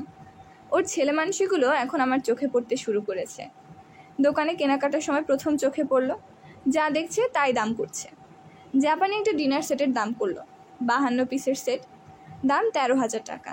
সে গম্ভীর গলায় বলল, ফিক্সড প্রাইস। ভাবটা এরকম যেন ফিক্সড প্রাইস না হলে সে দরদাম করে কিনে ফেলবে। দোকানদাররা মানুষ চেনে, কে কি কিনবে বা কিনবে না চট করে ধরে ফেলে। সে জবাব পর্যন্ত দিল না। নোমান তাতে অপমানিত বোধ করলো না বা রাগও করলো না। পাশের দোকানে ফুলদানি দরদাম করতে লাগলো। এক একটার দাম 2,000 টাকা। এমনভাবে দাম করছে যেন 2,000 টাকা দামের ফুলদানি কয়েকটা কিনবে। শফিক সাহেবের বাড়িতে ঢোকার পর থেকে সে আমাকে বোঝানোর চেষ্টা করছে যে এত সুন্দর বাড়ি এই শহরে আর নেই। বাড়িতে কটা ঘর, কটা বাথরুম সমানে বলে যাচ্ছে। আমরা বসার ঘরে বসে আছি। ঝাড়বাতিটাতি দিয়ে এই ঘর এমনভাবে সাজানো যে সেখানে বসে থাকতে ভালো লাগে না, মনে হয় সিনেমার একটা বাড়িতে বসে আছি। শফিক সাহেবকে খবর পাঠানো হয়েছে, তিনি এখনও নামছেন না। আমরা যেখানে বসে আছি সেখান থেকে দোতলার সিঁড়ি চলে গেছে। ভদ্রলোক এই সিঁড়ি ধরেই নামবেন। মার্বেল পাথরের সিঁড়ি। এই সিঁড়িতে কোনোদিন হয়তো এক কণা ধুলিও পড়ে থাকে না। আমি সিঁড়ির দিকে তাকিয়ে আছি। নবনী, বলো তো এ বাড়ির বৈশিষ্ট্য কি? ঢাকা শহরের সবচেয়ে সুন্দর বাড়ি। তা তো বটেই, এছাড়া কি? বলতে পারছি না। এ বাড়ির ছাদে কি আছে বলো? ফুলের বাগান। বাগান তো আছেই, রোজ গার্ডেন। এছাড়া কি আছে বলো? তোমাকে আগে বলেছিলাম বাসরাতে, মনে নেই? মনে করতে পারছি না। সুইমিং পুল, বিশাল সুইমিং পুল। বাড়ির ছাদে সুইমিং পুল থাকে, কখনো শুনেছ? না। শফিকের আছে। চাঁদের রাতে সে কি সুন্দর যে দেখা যায়, পানিতে চাঁদের ছায়া পড়ে। তখন বাড়ির সব বাতি নিভিয়ে দেওয়া হয়। মেজাজ ভালো থাকলে অহনা ভাবি গান টান গায়। উনি খুব ভালো গান জানেন। তাই নাকি? হ্যাঁ, উনি টিভির A গ্রেডের শিল্পী, তবে টিভিতে খুব কম যান। গত মাসে প্রোগ্রাম পেয়েছিলেন, যাননি। শফিক সাহেব দোতলা থেকে নামছেন না। আমরা অনেকক্ষণ ধরে অপেক্ষা করছি। নোমানের তাতে অসুবিধা হচ্ছে না। সে বাড়ির গল্প করেই যাচ্ছে। আমার অস্বস্তি লাগছে। মনে হচ্ছে খানিকক্ষণ পর দোতলা থেকে একটা কাজের লোক নেমে এসে বলবে, আজ ওনার শরীরটা ভালো না, আরেকদিন আসুন। বুঝতে পারছি না আমরা কতক্ষণ বসে থাকবো। নোমানের মনে হয় বসে থাকতে ভালোই লাগছে। নবনী, ছাদের উপর ওই যে এত বড় সুইমিং পুল। শফিক কিন্তু এখনো পর্যন্ত একদিনও সুইমিং পুলের পানিতে নামেনি। কেন? ও নাকি সুইমিং পুল বানিয়েছে পানি দেখার জন্য। গোসলের জন্য তার শাওয়ারই ভালো। অন্যের গোসল করা নোংরা পানিতে সে নামবে না। হা হা হা। ওর কথাবার্তা তুমি ঠিক পাবে না, তবে ও যা বলবে মনে হবে সেটাই সত্যি। ওনাদের ছেলে মেয়ে কি? এখনো ছেলে মেয়ে হয়নি, মাত্র 2 বছর আগে বিয়ে করেছে। ভাবি হলেন খুলনার মেয়ে। ও আচ্ছা। এত সুন্দর বাড়ি কিন্তু শফিকের পছন্দ না। ও তার নিজের ডিজাইনে আরেকটা বাড়ি বানাবে। ডিজাইনার না কি যেন শুরু করেছে। উনি কি আর্কিটেক্ট? আরে না, পড়াশোনা করেছে বিজনেস ম্যানেজমেন্টে। তবে সে ইচ্ছা করলে বাড়ির ডিজাইন আর্কিটেক্টের চেয়েও ভালো করবে। যে কোনো আর্কিটেক্টের কান কেটে নিয়ে আসবে। ও পারে না এমন জিনিস নেই। এখন কি ঠিক করছো জানো? ছবি বানাবে। মুভি ক্যামেরা, লাইট ফাইট কিনে এলাহি কারবার করেছে। তাই বুঝি? মুভি ক্যামেরার দামই পড়েছে 14 লাখ টাকা। টাকা অবশ্য তার কাছে কোনো ব্যাপার না। ওর কাছে 14 লাখ টাকা যা, 14,000 টাকাও তা। উনি এখনো আসছেন না কেন? আসবে, কাজে আটকা পড়ে গেছে আর কি। তোমার কি বসে থাকতে খারাপ লাগছে? হ্যাঁ, লাগছে। এসো তাহলে শফিকের লাইব্রেরিটা দেখো। লাইব্রেরি দেখলে মাথা ঘুরে পড়ে যাবে। দেখার মতো জিনিস। হ্যান্ড বই নাই যা তুমি লাইব্রেরিতে পাবে না। আসো তোমাকে লাইব্রেরি দেখাই। লাইব্রেরি দেখতে ইচ্ছে করছে না। ইচ্ছে করছে না কেন? বুঝতে পারছি না, মনে হয় শরীর খারাপ করছে। মাথা ধরেছে? হ্যাঁ। জ্বর নাকি দেখি, কাছে আসো তো। সে আমার জ্বর দেখলো, আর তখনই শফিক সাহেব দোতলা থেকে নেমে এলেন। ফর্সা লম্বা একজন মানুষ, মাথা ভর্তি কোঁকড়ানো চুল, বড় বড় চোখ। তার গায়ে নীল রঙের হাওয়াই শার্ট, পরনে প্যান্ট ধবধবে সাদা। ভদ্রলোক নামছেন হাসতে হাসতে। পায়ে চটি থাকার জন্য সিঁড়ির প্রতিটি ধাপে ফটফট শব্দ হচ্ছে। চটিতে এত শব্দ হওয়ার কথা নয়। তিনি বোধহয় ইচ্ছে করেই শব্দ করছেন, কিংবা কে জানে, বড় লোকেরা হয়তো এইভাবেই নামে। আমি উঠে দাঁড়ালাম। তিনি আমার দিকে তাকিয়ে দীর্ঘদিনের পরিচিত ভঙ্গিতে বললেন, দাঁড়িয়ে পড়েছো যখন তখন বসার দরকার নেই, চলো আমরা সরাসরি গাড়িতে উঠবো। আর শোনো নবনী, তোমাকে আমি তুমি করে বলছি। নোমানকে তুই করে বলি, তার স্ত্রীকে আপনি করে বলা সেই কারণে শোভা পায় না। তবু তোমার আপত্তি থাকলে এক্ষুনি বলে ফেলো, প্রথমেই ডিসিশন হয়ে যাক, আপনি না তুমি। আপনি আমাকে তুমি করেই বলবেন। আমার ইচ্ছা ছিল এই বাড়িতে তোমাদের খাওয়াবো। আমার স্ত্রী সেই উপলক্ষে রান্নাবান্নাও করেছে, কিন্তু সন্ধ্যার পর ঝগড়া করে সে বাড়ি থেকে উধাও হয়ে গেছে। কাজেই হোটেল ছাড়া গতি নেই। আমি যে নিচে নামতে দেরি করেছি তার মূল কারণ অহনাকে টেলিফোনে ট্রেস করার চেষ্টা করছিলাম। ঢাকা শহরে তার 1 লক্ষ পরিচিত মানুষ। সে কোথায় গিয়ে বসে আছে কে জানে। নোমান বলল, ভাবি নেই? বলিস কি? তুই দেখি আকাশ থেকে পড়লি, ও তো এরকম করেই। আমি বললাম, আজ না হয় বাদ থাকুক, আমরা অন্য একদিন আসবো। অন্য একদিন যে অহনাকে পাওয়া যাবে তোমাকে কে বললো? হোটেলের রিজার্ভেশন নেওয়া আছে, চলো যাই। ভদ্রলোক এক দৃষ্টিতে আমার দিকে তাকিয়ে আছেন। অপরিচিত একজন মানুষ যখন এমনভাবে তাকিয়ে থাকে তখন অস্বস্তি লাগে, কিন্তু উনি যে তাকিয়ে আছেন তাতে অস্বস্তি লাগছে না। কেন লাগছে না তাও আমি বুঝতে পারছি না। তিনি হঠাৎ বললেন, নবনী 1 মিনিট দাঁড়াও, তোমার একটা ছবি তুলে রাখি। এই মুহূর্তে তোমাকে খুব সুন্দর দেখাচ্ছে। সৌন্দর্য কোনো ধ্রুব ব্যাপার নয়, ক্ষণে ক্ষণে বদলায়। আজ তোমাকে অপূর্ব লাগছে, তার মানে এই না যে কালো লাগবে। সুন্দর যখন লাগছে তখন তা ধরে রাখা। তুমি দাঁড়াও। আমি দাঁড়িয়ে রইলাম। নোমান বলল, ওর আচার আচরণ আধা পাগলের মতো। তুমি ওর কথা অস্বস্তি বোধ করছো না তো? না, অস্বস্তি বোধ করবে না। শফিকের স্বভাবই এমন, ওর মধ্যে লুকোছাপার কোনো ব্যাপার নাই। এত বড় হোটেলে আমি আগে কখনো আসিনি, পুরোপুরি হকচকিয়ে যাবার মতো ব্যাপার। অথচ নোমান খুব সহজ স্বাভাবিক ভঙ্গিতে হাঁটাহাঁটি করছে। মনে হচ্ছে ও তার বন্ধুর সঙ্গে আগেও অনেকবার এসেছে। শফিক সাহেব হোটেলে পা দেবার পর থেকে আমার দিকে তেমন লক্ষ্য করছেন না। তিনি তার বন্ধুকে নিচু গলায় ক্রমাগত কী সব যেন বলে যাচ্ছেন। সেও খুব চিন্তিত মুখে শুনছে। আমি যে তার সামনে আছি এটা বোধহয় এখন সে আর জানে না। ডাইনিং হলের ঠিক মাঝখানে 4 জনের টেবিলে আমরা আছি। আমি আর নোমান পাশাপাশি বসে আছি। শফিক সাহেব বসেছেন আমাদের সামনে। তিনি নোমানের সঙ্গে কথা বলা বন্ধ করে হঠাৎ আমাকে বললেন, 4 জনের টেবিল কেন নিয়েছি জানো নবনী? 4 জনের টেবিল নিয়েছি কারণ হঠাৎ অহনায় উপস্থিত হতে পারে। তার এক যেমন চট করে ওঠে, আবার তেমনি চট করে পড়ে যায়। যদি এরকম কোনো ঘটনা ঘটে, সে খুঁজে পেতে বের করতে হবে আমরা কোথায় আছি। তারপর হাসি মুখে উপস্থিত হবে, যেন কিছুই হয়নি।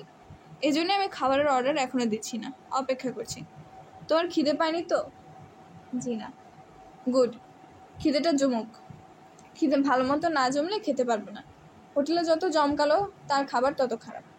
নোমান, তুই মৃণালকে বাড়িতে একবার টেলিফোন করে দেখতো, অহনা সেখানেও থাকতে পারে। আমি করেছিলাম, আমাকে নো বলে দিয়েছে। তোকে বোধহয় বলবে না। ও উঠে চলে গেল। শফিক সাহেব সিগারেট ধরাতে ধরাতে আমার দিকে না তাকিয়ে হঠাৎ করে বললেন, নবনী শোনো, তোমার সঙ্গে বিয়ের কথাবার্তা হবার পর নোমান আমার কাছে এসেছিল। তোমার অতীত সম্পর্কে কী সব কথা শুনে ওর মনোবোধে কনফিউশন তৈরি হয়েছিল। আমি তাকে বলেছি এইসব কথাবার্তায় কান না দিতে। মফস্বল শহরে মোটামুটি যারা রূপপতি তাদের নিয়ে নানা গল্পগাথা তৈরি হয়। মেয়েগুলোর জীবন হয় অতিষ্ঠ। তুমি তো আর মোটামুটি রূপপতি না, ভয়ঙ্কর রূপপতি। তোমাকে নিয়ে 101টা গল্প তৈরি হবার কথা।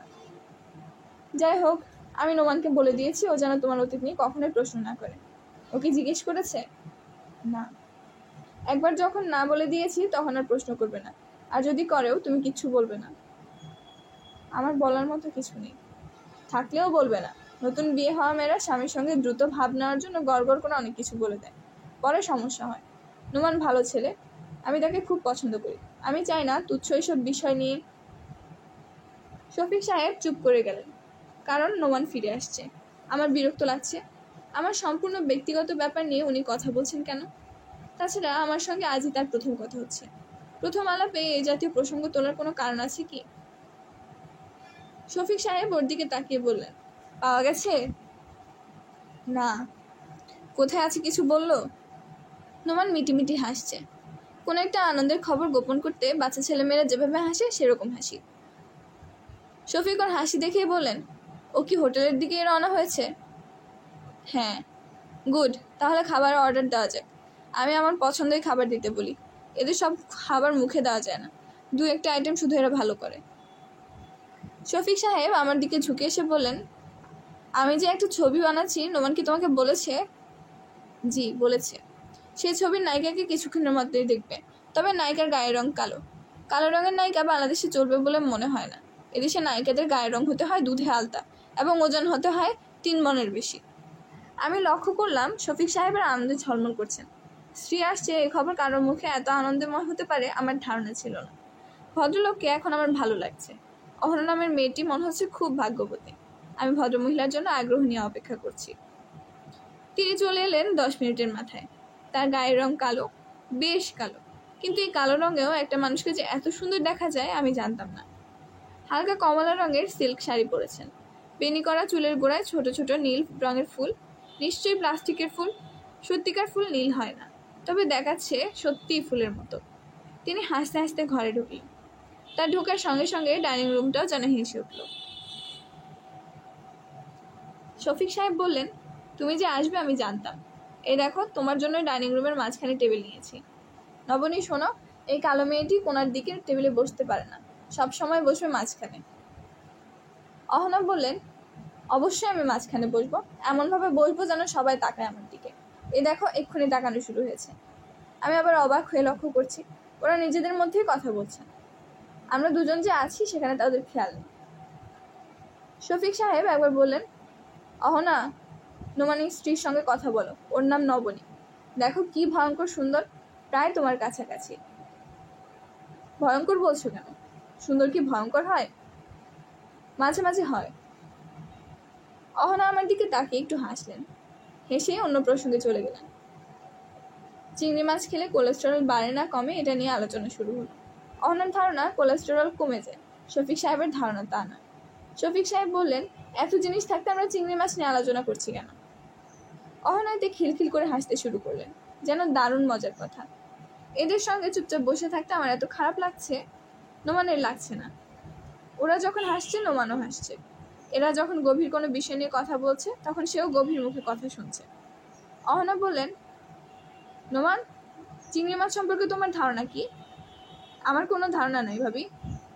চিংড়ি মাছ খাওয়াটা কি মকরু নাকি হালাল তাও জানি না। তুমি দেখি কিছুই জানো না। আচ্ছা একটা কাজ করো, চট করে হোটেলের সব থেকে আমার জন্য একটা জিনিস নিয়ে এসো। মাথা ধরার ট্যাবলেট, প্রচন্ড মাথা ধরেছে। মাথা ধরা না কমলে কিছু খেতে পারবো না। ও সঙ্গে সঙ্গে রওনা হলো। আমার ভালো লাগছে না। আমার কেন জানি মনে হচ্ছে এই মহিলা খুব সূক্ষ্মভাবে আমাকে দেখিয়ে দিতে চাচ্ছেন যে আমার অবস্থান অনেক নিচে, তাদের চাকর বাকরদের কাছাকাছি। শফিক সাহেব কি বুঝতে পারছেন যে আমি নোমানকে এভাবে উঠিয়ে দেওয়ার ব্যাপারটা পছন্দ করছি না? কারণ তিনি কেমন যেন লজ্জিতভাবে আমার দিকে তাকাচ্ছেন। তিনি কোমল গলায় বললেন, নবনী, জি, চিংড়ি মাছ সম্পর্কে তোমার কি ধারণা? এটা খাওয়া কি হালাল, মকরু না নিষিদ্ধ? সামুদ্রিক চিংড়ি যদি হয় তাহলে হালাল। আমার একজন স্যার ছিলেন, এই ব্যাপারে খুব ভালো জানতেন। তিনি বলেছেন, কোরআন শরীফের একটা আয়াত আছে, তাতে বলা হয়েছে সমুদ্রের শিকার এবং তার খাদ্য তোমাদের জন্য হালাল। সমুদ্রে তো সাপও আছে, সেই সাপও কি হালাল? আমি কিছু বললাম না। শফিক সাহেব তীক্ষ্ণ দৃষ্টিতে তাকিয়ে আছেন, যেন আমার চোখের তাকিয়ে বিশেষ কিছু ধরার চেষ্টা করছেন। উনি কি আমার ব্যাপারটা জানেন? জানলে কতটুকু জানেন? অহনা আমার দিকে তাকিয়ে ঝুঁকে এলেন। আমাদের বিয়েতে আমাদের দুজনের যাবার কথা ছিল। ও ব্যাংকক চলে যাওয়া যেতে পারেনি। আমি কিছু বললাম না। অহনা বললেন, আমি ডিনারের শেষে রেড ওয়াইন নেব এবং ডিনারের শেষে একটা সিগারেট খাবো। আশা করি কিছু মনে করবেন না। জি না, কিছু মনে করবো না। খাবার চলে এসেছে। কত পদের খাবার যা আসছে। আমার ভালোই খিদে, কিন্তু কিছুই খেতে ইচ্ছে করছে না। নোমান ওষুধ নিয়ে ফিরে এসেছে। অহনা সেই ওষুধ টেবিলের এক কোণায় ফেলে রেখেছেন। তাকে দেখে মনে হচ্ছে না এই ওষুধ তিনি খাবেন। অহনা বললেন, চিংড়ি মাছ বিষয়ে আমি একটা কথা বলতে পারি। এই কথা শোনার পর নবনী আর চিংড়ি মাছ খাবে বলে আমার মনে হচ্ছে না। কথাটা হলো, চিংড়ি, কাঁকড়া এবং মাকড়সা এরা তিনজনই একই গোত্রের প্রাণী। এদের ডিম থাকে শরীরের বাইরে। চিংড়ি মাছ খাওয়া আর মাকড়সা খাওয়া একই ব্যাপার। অহনার কথা শোনার পর সত্যি সত্যি আমি আর চিংড়ি মাছ খেতে পারলাম না। নোমান কয়েকবার সাদাসাদি করলো, মুখ কাচুমাচু করে বলল, খাও না, খাও না। কত বড় বড় চিংড়ি, এগুলো তো আর মাকড়সা না। অহনা কিছুই বললেন না, শুধু হাসলেন। সে হাসি আমার ভালো লাগলো না। আমার খুব ক্লান্ত লাগছে। মনে হচ্ছে এই খাবার টেবিলে আমি ঘুমিয়ে পড়বো। আমার এরকম মাঝে মাঝেই হয়। হঠাৎ নিজেকে অসহায় এবং খুব ক্লান্ত মনে হয়। আশপাশে কোথায় কি হচ্ছে, কে কি বলছে কিছুই বুঝতে পারি না। কারো কোনো কথাবার্তা তখন কানে আসে না। চারপাশে কোলাহলের শব্দ স্থিমিত হয়ে আসে। মনে হয় আমি একাকী দূরে কোথাও চলে যাচ্ছি। এই তো আমার পাশেই নোমান বসে আছে। সে মাঝে মাঝে হো হো করে হেসে উঠছে, গল্প শুনে হাসছে। হাসির গল্পগুলো যিনি বলছেন তার নাম অহনা। কালো একটা মেয়ে, কালো হয়েও পৃথিবীর সব রূপ তিনি নিজের শরীরে নিয়ে নিয়েছেন। তিনি নিশ্চয়ই খুব ভালো গল্প করতে পারেন, কারণ গল্প শুনে শুধু যে নোমান হাসছে তা না, শফিক সাহেব হাসছেন, অহনা নিজেও হাসছে। তাদের হাসির শব্দে আশপাশে সবাই ফিরে ফিরে তাকাচ্ছে। মজার মজার সব গল্প, কিন্তু আমার কানে আসছে না, ঘুমে চোখ জড়িয়ে আসছে। শফিক সাহেব হঠাৎ আমার দিকে ঝুঁকে এসে বললেন, নবনী, তোমার কি শরীর খারাপ? আমি বললাম, না। তুমি কিছু খাচ্ছ না, খাবার ভালো লাগছে না? লাগছে। চামচ নিয়ে আমি খাবার নাড়াচাড়া করছি। চামচগুলো কি রূপার? ঝকঝক করছে। সারাক্ষণই ভয় হচ্ছে এই বুঝি হাত থেকে চামচ পড়ে যাবে। রূপার চামচ মেঝেতে পড়লে কেমন শব্দ হয়? টিন টিন করে বাজে। শফিক সাহেবের গাড়ি আমাদের বাসায় নামিয়ে দিল। নোমান বাসায় ঢুকতে ঢুকতে বলল, এরা কিরকম অসাধারণ মানুষ লক্ষ্য করলে? অহংকার বলে এক বস্তু এই স্বামী স্ত্রীর মধ্যে নেই। ওয়াইন খেতে দেখলে তুমি অস্বস্তি বোধ করো, এজন্য অহনা ভাবি কিন্তু শেষ পর্যন্ত ওয়াইন নেয়নি, সিগারেটও খাননি। অহনা সিগারেট ছাড়া থাকতে পারে না। নবনী, নাও এই খামটা যত্ন করে তুলে রাখো। আমি বললাম, কি আছে এই খামে? নোমান হতভম্ব গলায় বলল, কি আছে তুমি জানো না? না। কি আশ্চর্য, অহনা নিজেই তোমার হাতে খামটা দিল, তোমার সামনেই তো দিল, আমাদের বিয়ে উপলক্ষে গিফট। আমি লক্ষ্য করিনি। লক্ষ্য করনি মানে? অন্যমনস্ক ছিলাম। শফিক তাহলে ঠিকই ধরেছে, তোমার শরীর খারাপ। কি আছে এই খামে? 10,000 টাকার একটা চেক আছে, ক্যাশ টাকা দিয়েছে আমরা নিজেরা যাতে নিজেদের পছন্দ মতো কিছু কিনতে পারি। এই খাম নিয়ে কত কথাবার্তা হলো, তুমি কিছুই শুনোনি? না। খাম হাতে নোমান বোকা বোকা মুখ করে দীর্ঘক্ষণ বসে রইল। আমার এই আচরণ সে যেন মিলাতে পারছে না। একসময় বলল, চলো ঘুমোতে যাই। আমি বললাম, তুমি ঘুমাও, আমি একটু পরে যাব। তুমি কি করবে? নিজের হাতে চা বানিয়ে 1 কাপ চা খাবো, তারপর ইরাকে একটা চিঠি লিখবো। আসার পর ইরাকে কোনো খবর দেওয়া হয়নি, ও নিশ্চয়ই চিঠির জন্য অপেক্ষা করছে। চিঠি দিনের বেলায় লিখলেই হয়, দিনে আমি চিঠি লিখতে পারি না। ও আচ্ছা, তুমি কি চা খাবে? বানাবো তোমার জন্য। আমি তো চা একবারেই খাই না, রাতে খেলে ঘুম হবে না। প্রতি রাতে ঘুমোতে হবে এমন তো কোনো কথা নেই, চা খেয়ে তুমি জেগে থাকো, আমি এর মধ্যে একটা চিঠি শেষ করে ফেলি, তারপর দুজনে একসঙ্গে ঘুমোতে যাব। আচ্ছা। আমি চা বানাচ্ছি, ও বসে আছে বারান্দায়, তার মাথার উপর ময়নার খাঁচা। খাঁচাটা এখন আবার কালো কাপড়ে ঢাকা। ময়নার খাঁচা নাকি কালো কাপড় দিয়ে না ঢাকলে ময়না ঘুমোতে পারে না। নোমান মাঝে মাঝেই তাকাচ্ছে আমার দিকে, সম্ভবত আমাকে বুঝতে চেষ্টা করছে।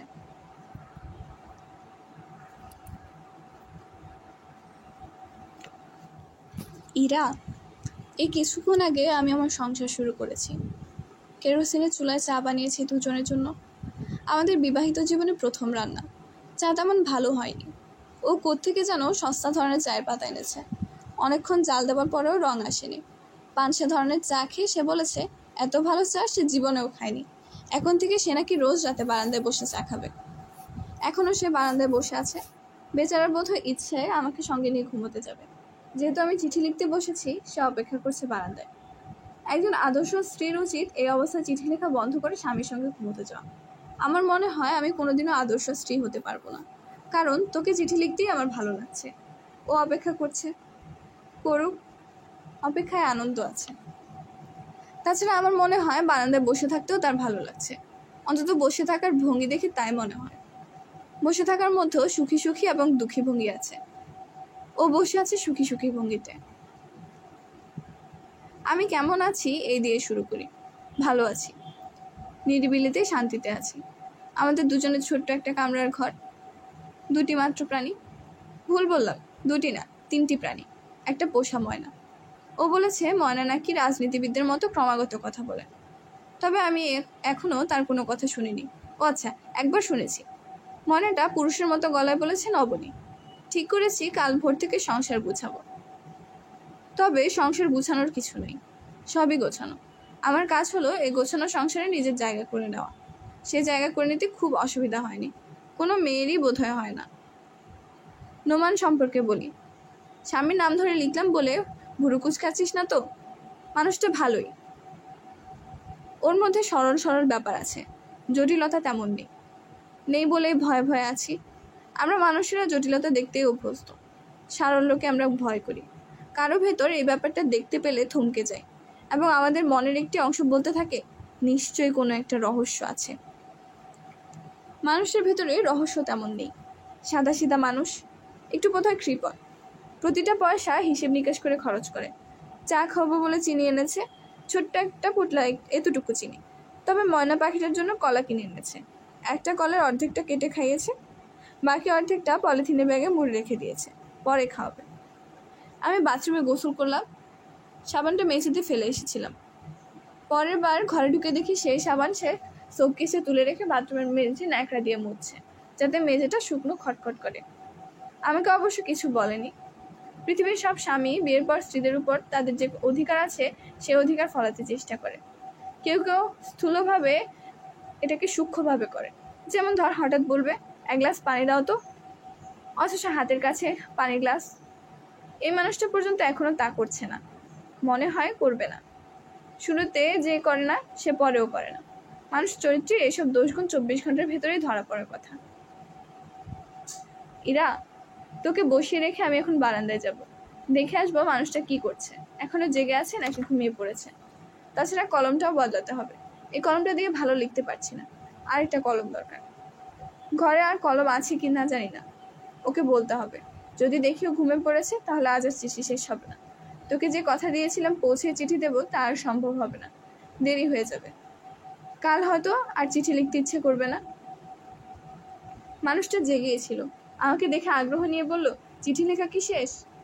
আমার মায়ায় লাগলো। আহা, বেচারা। কিন্তু মায়াকে প্রশ্রয় দিলাম না।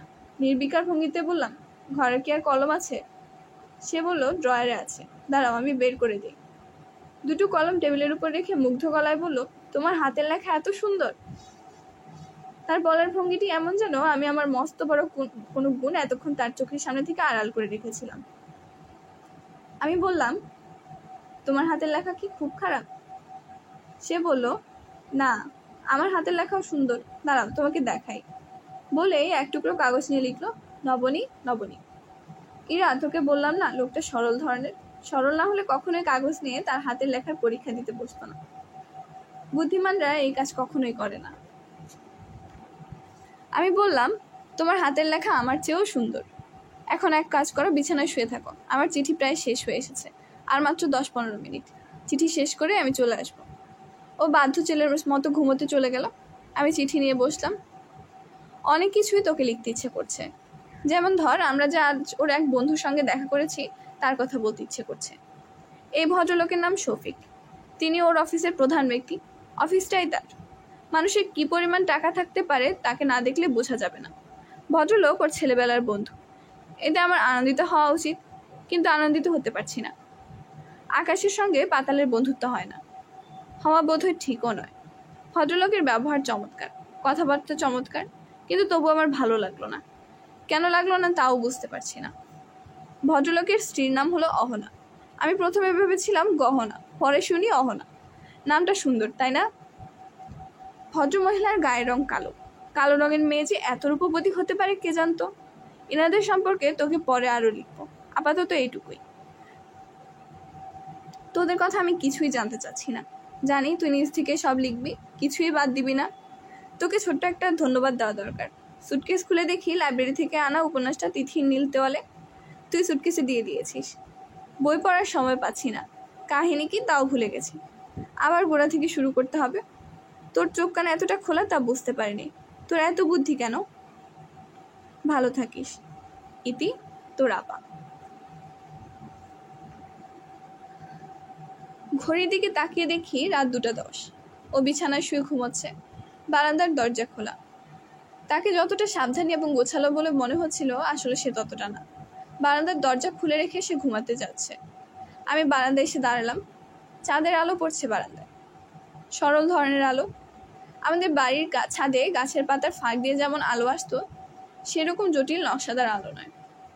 ও সোজা থাকলে, ও জেগে থাকলে তাকে নিয়ে কিছুক্ষণ বারান্দায় বসা যেত। এমন চট করে ঘুমিয়ে পড়বে তা ভাবিনি। ওকে কি ডেকে তুলবো? আমি এসে তার গায়ে হাত রাখলাম। সে পাথরের মতো হয়ে আছে। ঘুমন্ত মানুষের গা স্পর্শ করলে যে একটু নড়েচড়ে উঠে, নোমান উঠে পড়ল না। সমান তালে তার নিঃশ্বাস পড়তে লাগলো। আমরা দুজন পাশাপাশি হয়ে আছি। ওর গায়ে পুরুষ পুরুষ ঘামের গন্ধ। আমি কি অভ্যস্ত হয়ে গেছি? আজ তো তেমন খারাপ লাগছে না, বরং ইচ্ছে করছে ওর গা ঘেঁষে ঘুমাতে। একটা হাত ও শরীরে তুলে দিলে ওকে জেগে উঠবে, নাকি ঘুমের করে সে হাত সরিয়ে দেবে। দীর্ঘক্ষণ ধরে সে নিশ্চিন্তে একাই ঘুমাচ্ছে। একা ঘুমিয়ে সে অভ্যস্ত। শরীরের উপর একটা বাড়তি হাতের চাপ কি সহ্য করবে? জানলা গলে চাঁদের আলো আমাদের হাঁটুর উপর এসে পড়েছে। শরীরের একটা অংশ আলোকিত হয়ে আছে। নোমান বিড়বিড় করে কি যেন বলছে। দুঃস্বপ্ন দেখছি কি? বারান্দায় কালো কাপড়ে ঢাকা ময়নাটাও ছটফট করছে। কে জানে, হয়তো তারা দুজন দুজন একই স্বপ্ন দেখছে। দুঃস্বপ্ন, পাখিদের স্বপ্ন দুঃস্বপ্ন বলে কিছু আছে কি? আমি ওর গা থেকে হাত সরিয়ে নিজের মতো শুয়ে পড়লাম। শাড়ির আঁচলে শরীর ঢেকে শোয়া। পাশ ফিরতেই খাট নড়ে উঠল। এই খাটের পায়াগুলো সমান না, বড় ছোট আছে, একটু নড়লেই খটখট শব্দ হয়। আমি একটা হাত ওর গায়ে রাখলাম। ও ধরম করে উঠে বসে ভয়ার্ত গলায় বলল, কে? আমি বললাম, কেউ না, আমি, ঘুমাও। সে সঙ্গে সঙ্গে শুয়ে পড়ল। আবার তার নিঃশ্বাস ভারী হয়ে এলো। সে যে উঠে বসে কে কে বলে চিৎকার করেছে তা ঘুমের মধ্যেই করেছে। ঘুমন্ত মানুষের আচার আচরণ আমার মতো ভালো কেউ জানে না। রাতের পর রাত আমি অঘুম কাটিয়েছি। আমার পাশে শুয়ে ঘুমিয়েছে ইরা। আমি খুব কাছ থেকে দেখেছি ঘুমন্ত মানুষ কি করে। ঘুমন্ত মানুষের আচার আচরণের ব্যাপারটা আমাকে একজন এক্সপার্ট বলা যেতে পারে। আজও ঘুম আসছে না। প্রচণ্ড ইচ্ছে করছে ওকে ডেকে তুলে বলি, এই, কেন আমার ঘুম আসছে না? আমার খুব খারাপ ধরনের একটা অসুখ আছে। আমার রাতে ঘুম হয় না। একা একা জেগে থাকতে আমার খুব কষ্ট হয়। তুমি এসে আমার সঙ্গে বারান্দায় খানিকক্ষণ বসো। আমার জীবনে ভয়াবহ একটা গল্প আছে। গল্পটা এখনো তোমাকে বলা হয়নি। আজ খানিকটা বলবো। চাঁদের আলো হাঁটুর উপরে সরে এসেছে। এখন আলো এসে পড়ছে বিছানার উপর, যেন টর্চ ফেলে কেউ বিছানা পরীক্ষা করছে। আমি উঠে বসলাম। খাটটা আবার ক্যাচ ক্যাচ শব্দ করে উঠল। ও বলল, কে? আমি এবার কোনো জবাব দিলাম না। ও আবারও গভীর ঘুমে তলিয়ে পড়ল। খাঁচার ময়না পাখি খচখচ শব্দ করছে। আশ্চর্যের ব্যাপার, আমাদের স্যারও একটা পাখি ছিল। তিনি একটা কাক পুষেছিলেন। তার কোনো খাঁচা ছিল না। কাকটা এসে প্রায় সারাদিন রেলিংয়ে বসে থাকতো। কাকটার বোধহয় বয়স হয়ে গেছিল। খাবার খুঁজে বেড়াবার সামর্থ্য ছিল না, কিংবা কে জানে, হয়তো স্যারকে তার পছন্দ হয়েছিল। স্যার যখন আমাদের বাড়িতে থাকতে এলেন তখন ব্যাপারটা আমার তেমন পছন্দ হয়নি। মৌলানা টাইপের একজন লোক বাসায় থাকবে, নানা ধরনের উপদেশ দেবে, কি দরকার? বাড়ি ভাড়া দিয়ে আমাদের যে টাকা পেতে হবে এমনও না। কিন্তু বাবার তাকে খুব পছন্দ হয়ে গেল। তিনি দরাজ গলায় বললেন, সুফি টাইপের একজন মানুষ থাকছে, থাক না, অসুবিধা কি? 5 ওয়াক্ত নামাজ পড়বে, আল্লাহ বিল্লাহ করবে। এ বাড়ি থেকে তো আল্লাহ খোদার নামে উঠে গেছে। মা ক্ষীণ গলায় বললেন, বাইরের একজন মানুষ। বাবা বিরক্ত গলায় বললেন, সে তো আর তোমার বিছানায় এসে শুয়ে থাকবে না, সে থাকবে তার মতো। উত্তরের দরজাটা পার্মানেন্ট বন্ধ করে দিলেই তো আলাদা হয়ে যাবে। নিজের মতো থাকবে, নিজে রান্না করে খাবে। উত্তরের দরজা আমরা ভেতর থেকে বন্ধ করে স্যারকে থাকতে দিলাম। তিনি তার জিনিসপত্র নিয়ে একদিন দুপুরবেলা 2টো রিক্সা করে উপস্থিত। প্রথম কিছুদিন আমি শঙ্কিত ছিলাম। হয়তো যখন তখন স্যারকে দেখা যাবে আমার বসার ঘরে বসে আছেন। হয়তো ছাদে গিয়েছি, দেখবো জানামার সাথে তিনিও ছাদে উঠে এসেছেন নামাজ পড়বার জন্য। কিংবা কলেজে গেলে দেখা হলে তিনি পরিচিত ভঙ্গিতে বলবেন, এই যে নবনী, খবর কি? আর ক্লাসের সব ছাত্রী আমাকে খেপাবে। বাস্তবে তার কিছুই ঘটল না। স্যার কলেজে যান, কলেজ থেকে ফিরে বাসায় আসেন, কলেজ থেকে ফিরে বাসায় আসেন, আর তার কোনো সাড়া শব্দ পাওয়া যায় না। আমাদের বাড়ির একটা অংশে যে একজন মানুষ বাস করে তা মনেই হয় না। শুধু ছাদ থেকে আমি মাঝে মাঝে তাকে দেখি। তিনি বারান্দায় রান্না চড়িয়েছেন। একদিন তার পোষা কাকটাকে দেখলাম। শুরুতেই কাকটা রেলিংয়ে বসেছিল, তারপর রেলিং থেকে নেমে গম্ভীর ভঙ্গিতে হেঁটে স্যারের পাশে বসলো। ভাবটা এরকম যেন সেও রান্না করতে তদারকি করছে। এরকম মজার দৃশ্য আমি আমার জীবনে আর দেখিনি। আমি যখনই ছাদে উঠতাম কিছুটা সময় কাটাতাম কাকটাকে দেখার জন্য। কি করে সে এ বাড়ির একজন সদস্যের মতো চলাফেরা করে, গম্ভীর তার ভাবভঙ্গি, এসবই দেখতাম। একদিন ছাদে গিয়ে যথারীতি উঁকি দিয়েছি। দেখি বাঁশের চাটা দিয়ে বারান্দার অংশটা ঢাকা। ছাদ থেকে বারান্দা দেখার আর কোনো উপায় নাই। আমার খুব মেজাজ খারাপ হলো। কাণ্ডটা নিশ্চয়ই স্যার করেছেন, যাতে বারান্দা থাকে তাকে একজন তরুণী মুখ দেখতে না হয়। ধর্মের বাধা নিষেধ আছে। আমার কাছে মনে হলো তিনি ইচ্ছা করে আমাকে অপমান করলেন। সেদিন সন্ধ্যায় মা তালের পিঠা বানালেন। ইরাকে বললেন, মাস্টার সাহেবকে কয়েকটা পিঠা দিয়ে আয় তো ইরা। বেচারা একা একা থাকে, কি খায় না খায় কে জানে। ইরা বলল, আমি পারবো না, আপাকে পিঠা নিয়ে যেতে বলো। ওর কলেজের স্যার, ওরই নিয়ে যাওয়া উচিত। আমি আপত্তি করলাম না। স্যারকে কিছু কঠিন কথা শোনাতে ইচ্ছা করছিল। পিঠা দিতে গিয়ে সেই কথাগুলো শুনিয়ে আসা যাবে। স্যার আমাকে দেখে এতটাই অবাক হলেন যে কথাই বলতে পারলেন না, যেন এরকম অস্বাভাবিক ঘটনা এর আগে তার জীবনে কখনোই ঘটেনি। আমি বললাম, স্যার, মা আপনার জন্য কিছু তালের পিঠা পাঠিয়েছে। তিনি হড়বড় করে বললেন, শুক্রিয়া শুক্রিয়া, তোমার মাকে হাজার শুক্রিয়া। স্যার আমাকে বসতে বলছেন না।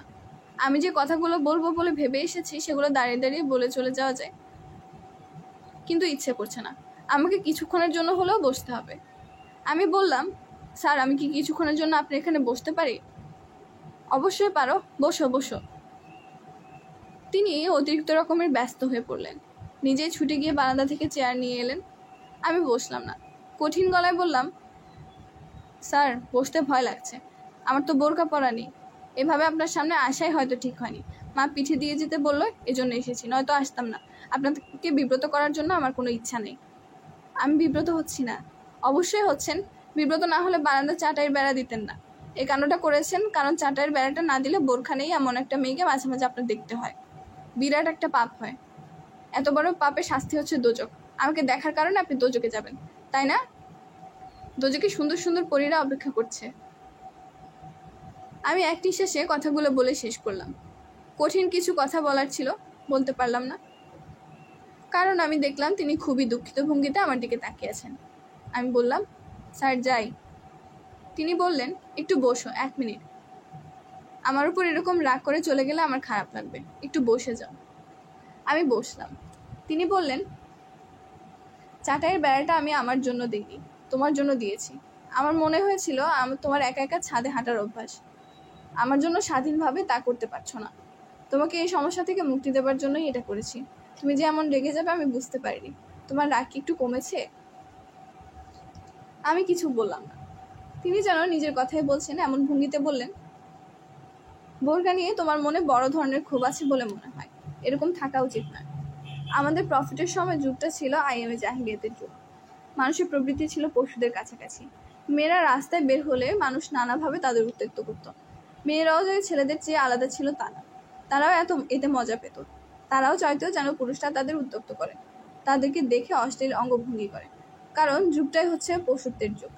কাজে আমাদের নবী এমন একটা ব্যবস্থা করলেন যাতে সবাই বুঝতে পারে মুসলমান মেয়েরা অন্যদের মতো নয়, তারা পবিত্র, তারা আলাদা, তাদেরকে নিয়ে এসব করা যাবে না, তারা তা চায় না।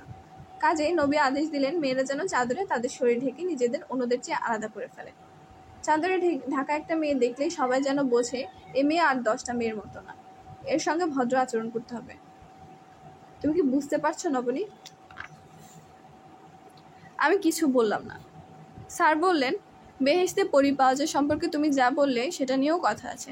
তুমি যেমন স্থূলভাবে বললে তা ঠিক নয়, পরে তোমাকে বুঝিয়ে বলবো। আমাকে বুঝিয়ে বলার দরকার নেই, আমি বুঝতে পারছি, আপনি নিজে বুঝলেই হলো। আমি উঠে দাঁড়ালাম। স্যার হেসে ফেললেন। এত সুন্দর করে আমি বোধহয় কাউকে হাসতে দেখিনি। আমার সারা শরীর ঝনঝন করে উঠল। ঘন্টা বেজে ওঠার মতো শব্দ। এই ঘন্টা সর্বনাশের ঘন্টা। আমি প্রায় ছুটে বেরিয়ে গেলাম। মেয়েরা ঠিক কিভাবে ছেলেদের প্রেমে পড়ে, একজনের প্রতি অন্যজনের তীব্র আকর্ষণটা কিভাবে তৈরি হয়, গল্প উপন্যাসের ব্যাপারে আর বাস্তবের ব্যাপার কি একই রকম হয় নাকি আলাদা? প্রতিটা মানুষ যেমন আলাদা হয় তার ভালোবাসাও কি আলাদা হয়? একজন আরেকজনকে দেখে পাগলের মতো হয়ে গেল, এমনকি সত্যি কখনো হয়েছে নাকি এগুলো শুধুই কথার কথা? আমার কি হয়েছে? আমি কি এই মানুষটির প্রেমে পড়ে গিয়েছি? প্রেমে পড়ার মতো কি আছে এই মানুষটার?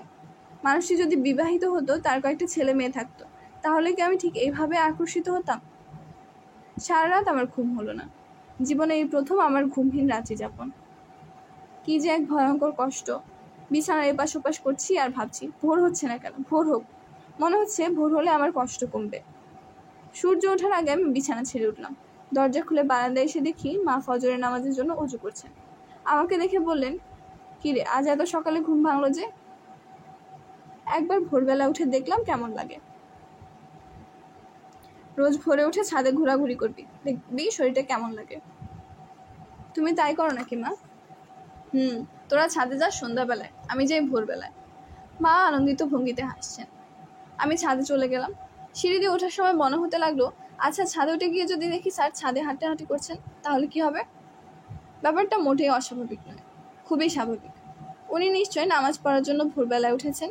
একবার উঠলে ছাদে কি আর যাবেন না? এত সুন্দর একটা ছাদ। ছাদে কাউকে পেলাম না। আশাভঙ্গের তীব্র কষ্টে প্রায় কান্না পাওয়ার মতো হয়ে গেল। আমার ইচ্ছা করতে লাগলো এক্ষুনি ছুটে গিয়ে ওনার দরজায় ধাক্কা দিয়ে বলি, স্যার আমাদের ছাদটা খুব সুন্দর, আসুন আপনাকে দেখাই। এখন থেকে রোজ ভোরবেলা ছাদে উঠবেন, এতে আপনার শরীর খুব ভালো থাকবে। সিঁড়িতে কার পায়ের শব্দ। উনি কি আসছেন ছাদে? অবশ্যই আসছেন, উনি ছাড়া আর কি হবে। আমি আমার শাড়িটার দিকে তাকালাম। বেছে বেছে আজকের দিনে আমি একটা বাজে শাড়ি পরেছি। আচ্ছা, আমার চোখে ময়লা জমে নেই তো? আমার বুক ধকধক করছে। কি বলবো আমি স্যারকে? না, স্যার না, মা এসেছেন। মার হাতে 2 কাপ চা। আমার জন্য চা এনেছেন। এত ভালো আমার মা, কিন্তু সেদিন ভোরবেলা মাকে দেখে মনটা ভেঙে গেল। চিৎকার করে বলতে ইচ্ছে করলো, তুমি এসেছো কেন মা? কেন তুমি এসেছো? কে তোমাকে আসতে বলেছে? চাঁদের আলো খাট থেকে নেমে গেছে। নোমানের ঘুম ভেঙে গেছে।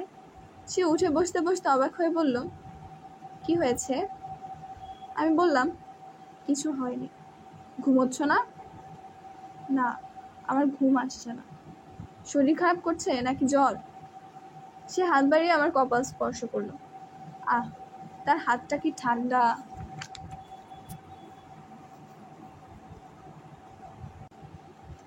অনেকক্ষণ ধরে দরজায় কড়া নাড়ছে। আমাদের বাসায় কলিং বেল নেই, কেউ এলে কড়া নাড়ে, বিশ্রী খটাং খটাং শব্দ হয়। আমি বাথরুমে গায়ে পানি ঢালছি আর কড়া নাড়ার শব্দ শুনছি। কে এসেছে ভর দুপুরে?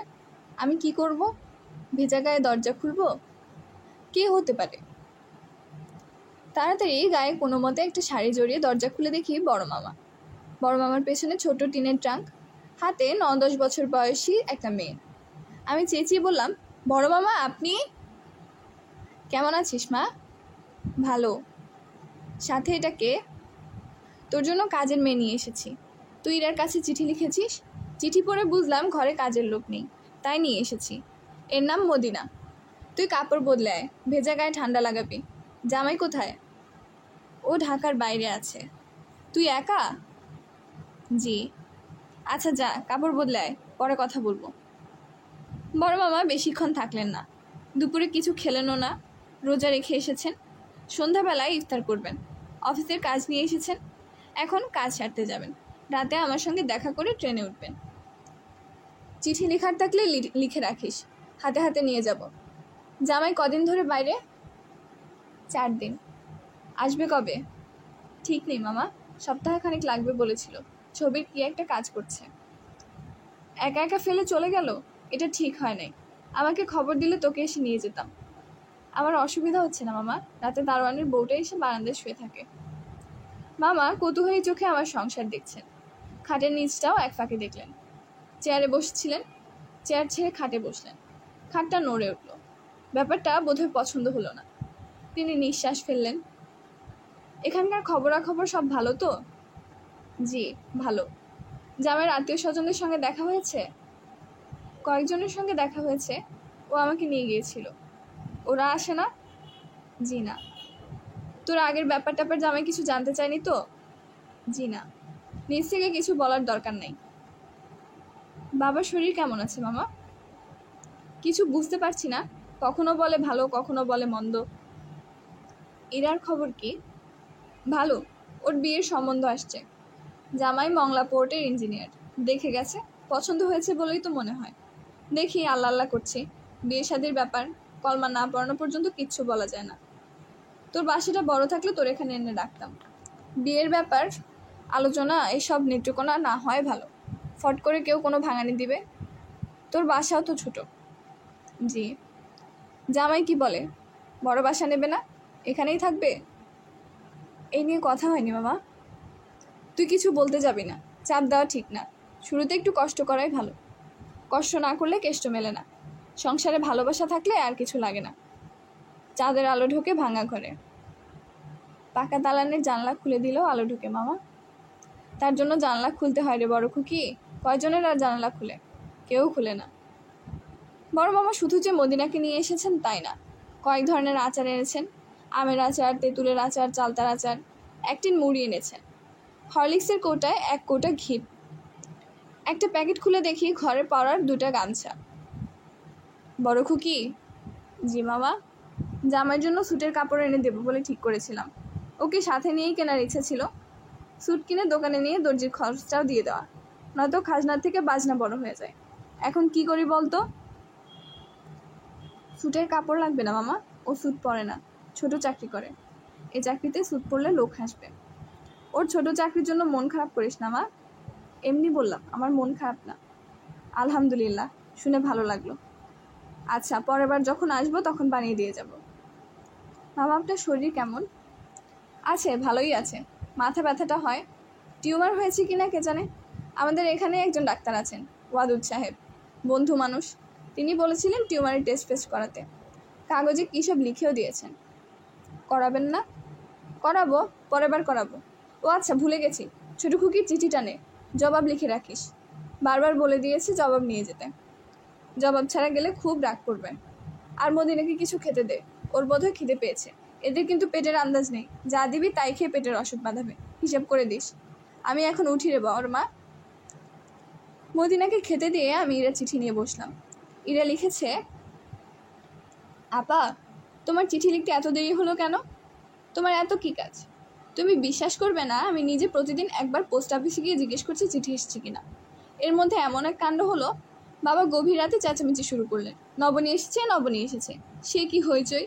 আমরা দরজা খুললাম, কেউ নেই। আসলে বাবা স্বপ্ন টপ্ন দেখে এই কাণ্ড করেছেন। বাবার শরীর আগের চেয়েও খারাপ হয়েছে।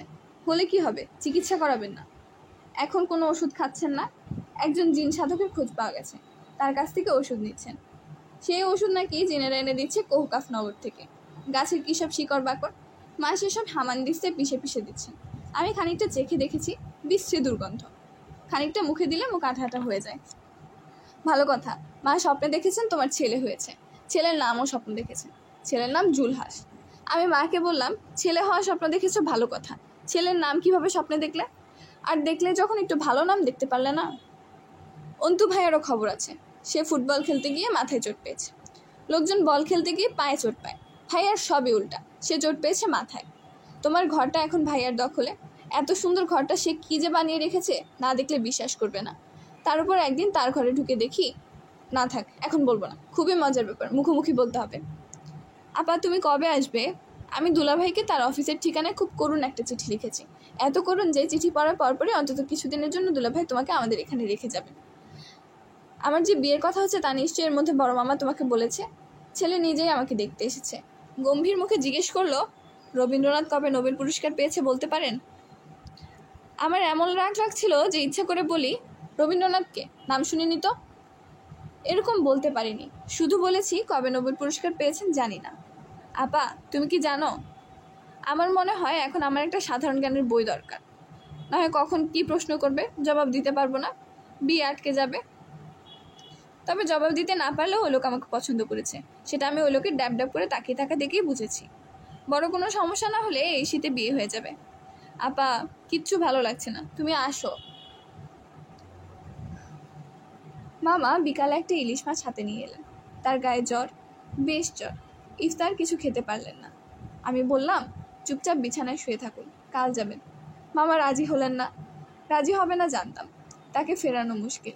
নিজে যা ভালো মনে করেন তাই করবেন, অন্যের কোনো কথাই শুনবেন না। বড় খুকি? জি মামা। ছোট খুকির বিয়েটা মনে হয় হয়েই যাবে। ওরা মুখে অবশ্য কিছু বলে নাই। ছোট খুকিকে কী সব প্রশ্ন টশ্ন করেছে, উত্তর দিতে পারে নাই। তারপরেও মনে হয় পছন্দ হয়েছে। বিয়েটা হয়ে গেলে দায়িত্ব শেষ। একটু দোয়া করিস মা। দোয়ায় কি কাজ হয় মামা? অবশ্যই হয়, হবে না কেন? আপনাকে লেবু শরবত বানিয়ে দেব? দে, লেবুর শরবত বলকারক। ঘরে কি লেবু আছে? আছে। আমি লেবু শরবত বানিয়ে এনে দেখি দরজায় হাতুড়ি পেটার শব্দ হচ্ছে। বড় মামা ঘরে ঢোকার মূল দরজায় হাতুড়ি দিয়ে কী যেন করছেন। আমি অবাক হয়ে বললাম, কি করছেন মামা? ছিটকিনি লাগাচ্ছি, ডাবল প্রোটেকশন থাকা দরকার, আগের ছিটকিনিটা দুর্বল। আমি অবাক হয়ে দেখলাম মামা হাতুড়ি ছিটকিনি সব কিনে এনেছেন, একটা স্ক্রুড্রাইভারও আছে। কি আশ্চর্য মানুষ, হাতুড়ি টাতুড়ি সব কিনে নিয়ে এসেছে। কাজ ফেলে রাখলে তো আর হয় না রে মা, যখনকার কাজ তখন করতে হয়। মামা ছিটকিনি ফিট করে খাটটা ঠিক করলেন, খাটের পায়ের নিচে কাগজ দিয়ে পাগুলো সমান করলেন, লেবু শরবত খেলেন। মদিনাকে 10টা টাকা দিয়ে নানান উপদেশ দিলেন, বিড়বিড় করে দোয়া পড়ে আমার মাথায় ফু দিয়ে বললেন, এবার তাহলে যেতে হয় রে বড় খুকি। একটা চিঠির কাগজ আন, জামাইকে 2 লাইনের চিঠি লিখে যাই। 2 লাইনের চিঠি লিখতে গিয়ে আমার অনেক সময় লাগলো। টপ টপ করে মাথা থেকে ঘাম ঝরছে। পানি চেয়ে পানি খেলেন। আপনার শরীর কি বেশি খারাপ লাগছে মামা? না, ঘাম হচ্ছে, জ্বর ছেড়ে দিচ্ছে বলে মনে হয়। চিঠি শেষ করে মামা উঠে দাঁড়ালেন। দোয়া পরে ফু দেওয়ার পূর্ব আবার হলো। আমি বললাম, মামা আমার ধারণা আপনার শরীর বেশি খারাপ, আপনি রাতটা থেকে যান। না রে বেটি না, জামাই এলেই চিঠিটা দিবি। আমি কি পড়তে পারবো মামা? অবশ্যই পারবি, না পারার কি আছে। ঘর থেকে বের হওয়ার ঠিক আগে মামা বাথরুমে ঢুকে বমি করলেন। আমি মাথা মুছিয়ে দিলাম। মামা বললেন, বমি হয়ে যাওয়ায় ভালো হয়েছে, শরীরটা ফ্রেশ লাগছে। তুই আমাকে নিয়ে শুধু শুধু চিন্তা করিস না। কি হয় একটা রাত থেকে গেলে? বাসা খালি রেখে এসেছি, না গেলে হবে না। খালি বাসা কেন? মামি কোথায়? আর বলিস না, খামাখা ঝগড়া করে বাপের বাড়ি চলে গেছে। কয়েকবার আনতে গেছি, আসে না। ঝগড়া করে এই জীবনটা শেষ, বড়ই আফসোস। ঝগড়া দিয়ে জীবন শুরু করলে ঝগড়া দিয়েই শেষ করতে হয়, এটাই নিয়ম। মামা সিঁড়ি দিয়ে নামছেন, আমি তাকিয়ে আছি। আমার খুব খারাপ লাগছে। বিচিত্র একটা মানুষ, সবার সমস্যাই তার সমস্যা, কিন্তু কেউ জানতে চায় না এই মানুষটার নিজস্ব কোনো সমস্যা আছে কিনা। নোমানের কাছে লেখা চিঠিটা পড়লাম। মামা লিখেছেন, বাবা নোমান, দোয়াপর সমাজের যে ঢাকায় কার্যকলাপেক্ষে আসিয়াছিলাম, তোমার সহিত সাক্ষাৎ হয় নাই। বড় খুকির নিকট সমস্ত বিস্তারিত জানিয়া সুখী হইয়াছি। এতক্ষণে আমার একটি আবদার, বড় খুকিকে নিয়ে 1-2 দিনের জন্য হইলেও নেত্রকোনা যাইবা। বড় খুকির মাতা তাহার কন্যার জন্য বড়ই ব্যস্ত হইয়াছে। তাহা ছাড়া ছোট খুকিরও বিবাহের কথাবার্তা চলিতেছে। এমত অবস্থায় 2 বোন কিছুদিন একত্রে থাকলে বড় ভালো হয়। বিবাহ সম্পন্ন হলে কে কোথায় যাবে কেহই বলিতে পারে না। হয়তো দীর্ঘদিন আর 2 বোনের সাক্ষাৎ হইবে না। কাজেই বাবা এই বৃদ্ধের প্রস্তাব একটু বিবেচনা করিবে। আমি দেখলাম বড় মামা চিঠিতে নাম সই করতে ভুলে গেছেন। তার শরীরটা তাহলে সত্যি সত্যিই খারাপ করেছে। এত বড় ভুল মামা কখনোই করবেন না। পরিষ্কার করে নাম লিখবেন, তারিখ দেবেন, ঠিকানা দিবেন। তারিখ এবং ঠিকানা ছাড়া চিঠি আমিও লিখেছি। 2টা চিঠি দুটোই স্যারকে লেখা। প্রথমটা যখন লিখি তখন থরথর করে আমার হাত পা কাঁপছিল। কি লিখেছি নিজেই জানি না। কাউকে চিঠি লিখতে হলে গুছিয়ে গুছিয়ে লিখতে হয়, সুন্দর করে লিখতে হয়। এইসব কিছুই আমার মাথায় নেই। তাকে চিঠি লিখেছি এই আনন্দে আমার তখন শরীর কাঁপছে। প্রথম চিঠিতে তাকে কি লিখেছিলাম আমার কিছুই মনে নেই। আমার স্মৃতিশক্তি ভালো, সব কিছুই আমার মনে থাকে, কিন্তু ওই চিঠিটির কথা কিচ্ছু মনে নেই। শুধু মনে আছে রোলটানা কাগজে চিঠিটি লেখা। বল পয়েন্টে লিখেছিলাম বলে সেই বল পয়েন্টটা ঠিকমতো কালি ছাড়ছিল না। অনেকগুলো অক্ষর স্পষ্ট, অনেকগুলো অস্পষ্ট। চিঠি শেষ করে আমি 2 হাতে মুখ ঢেকে অনেকক্ষণ কাটলাম। আমি পোস্ট অফিস থেকে নিজেই খাম কিনলাম। খাম কেনার সময় মনে হলো যিনি খাম দিচ্ছেন তিনি সব বুঝে ফেলেছেন। তিনি জেনে গেছেন এই চিঠি আমি কাকে দিচ্ছি, কি আছে চিঠিতে। ইকোনমিক্সের একটা বইয়ের ভিতর খামটা লুকিয়ে আমি যাচ্ছি চিঠি পোস্ট করতে। পথে বাবার সঙ্গে দেখা। বাবা বললেন, কই যাচ্ছিস রে? আমার শরীর কেঁপে উঠল। আমার মনে হলো বাবা বুঝে ফেলেছেন আমি কোথায় যাচ্ছি। তিনি জানেন আমার এই বইটায় ঠিক মাঝামাঝি জায়গায় একটা খাম আছে। কি রে, কথা বলছিস না কেন? কি হয়েছে তোর? বন্ধুর বাসায় যাচ্ছি। এখন কলেজ আছে না? কলেজ বাদ দিয়ে বন্ধুর বাসায় কি? ওখান থেকে কলেজে যাব।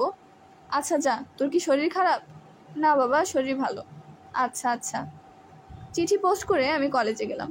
3rd পিরিয়ডে স্যারের ক্লাস। আমি মাথা নিচু করে বসে আছি। স্যার ক্লাসে ঢুকলেন, সব মেয়েরা উঠে দাঁড়ালো। আমি দাঁড়াতে পারলাম না।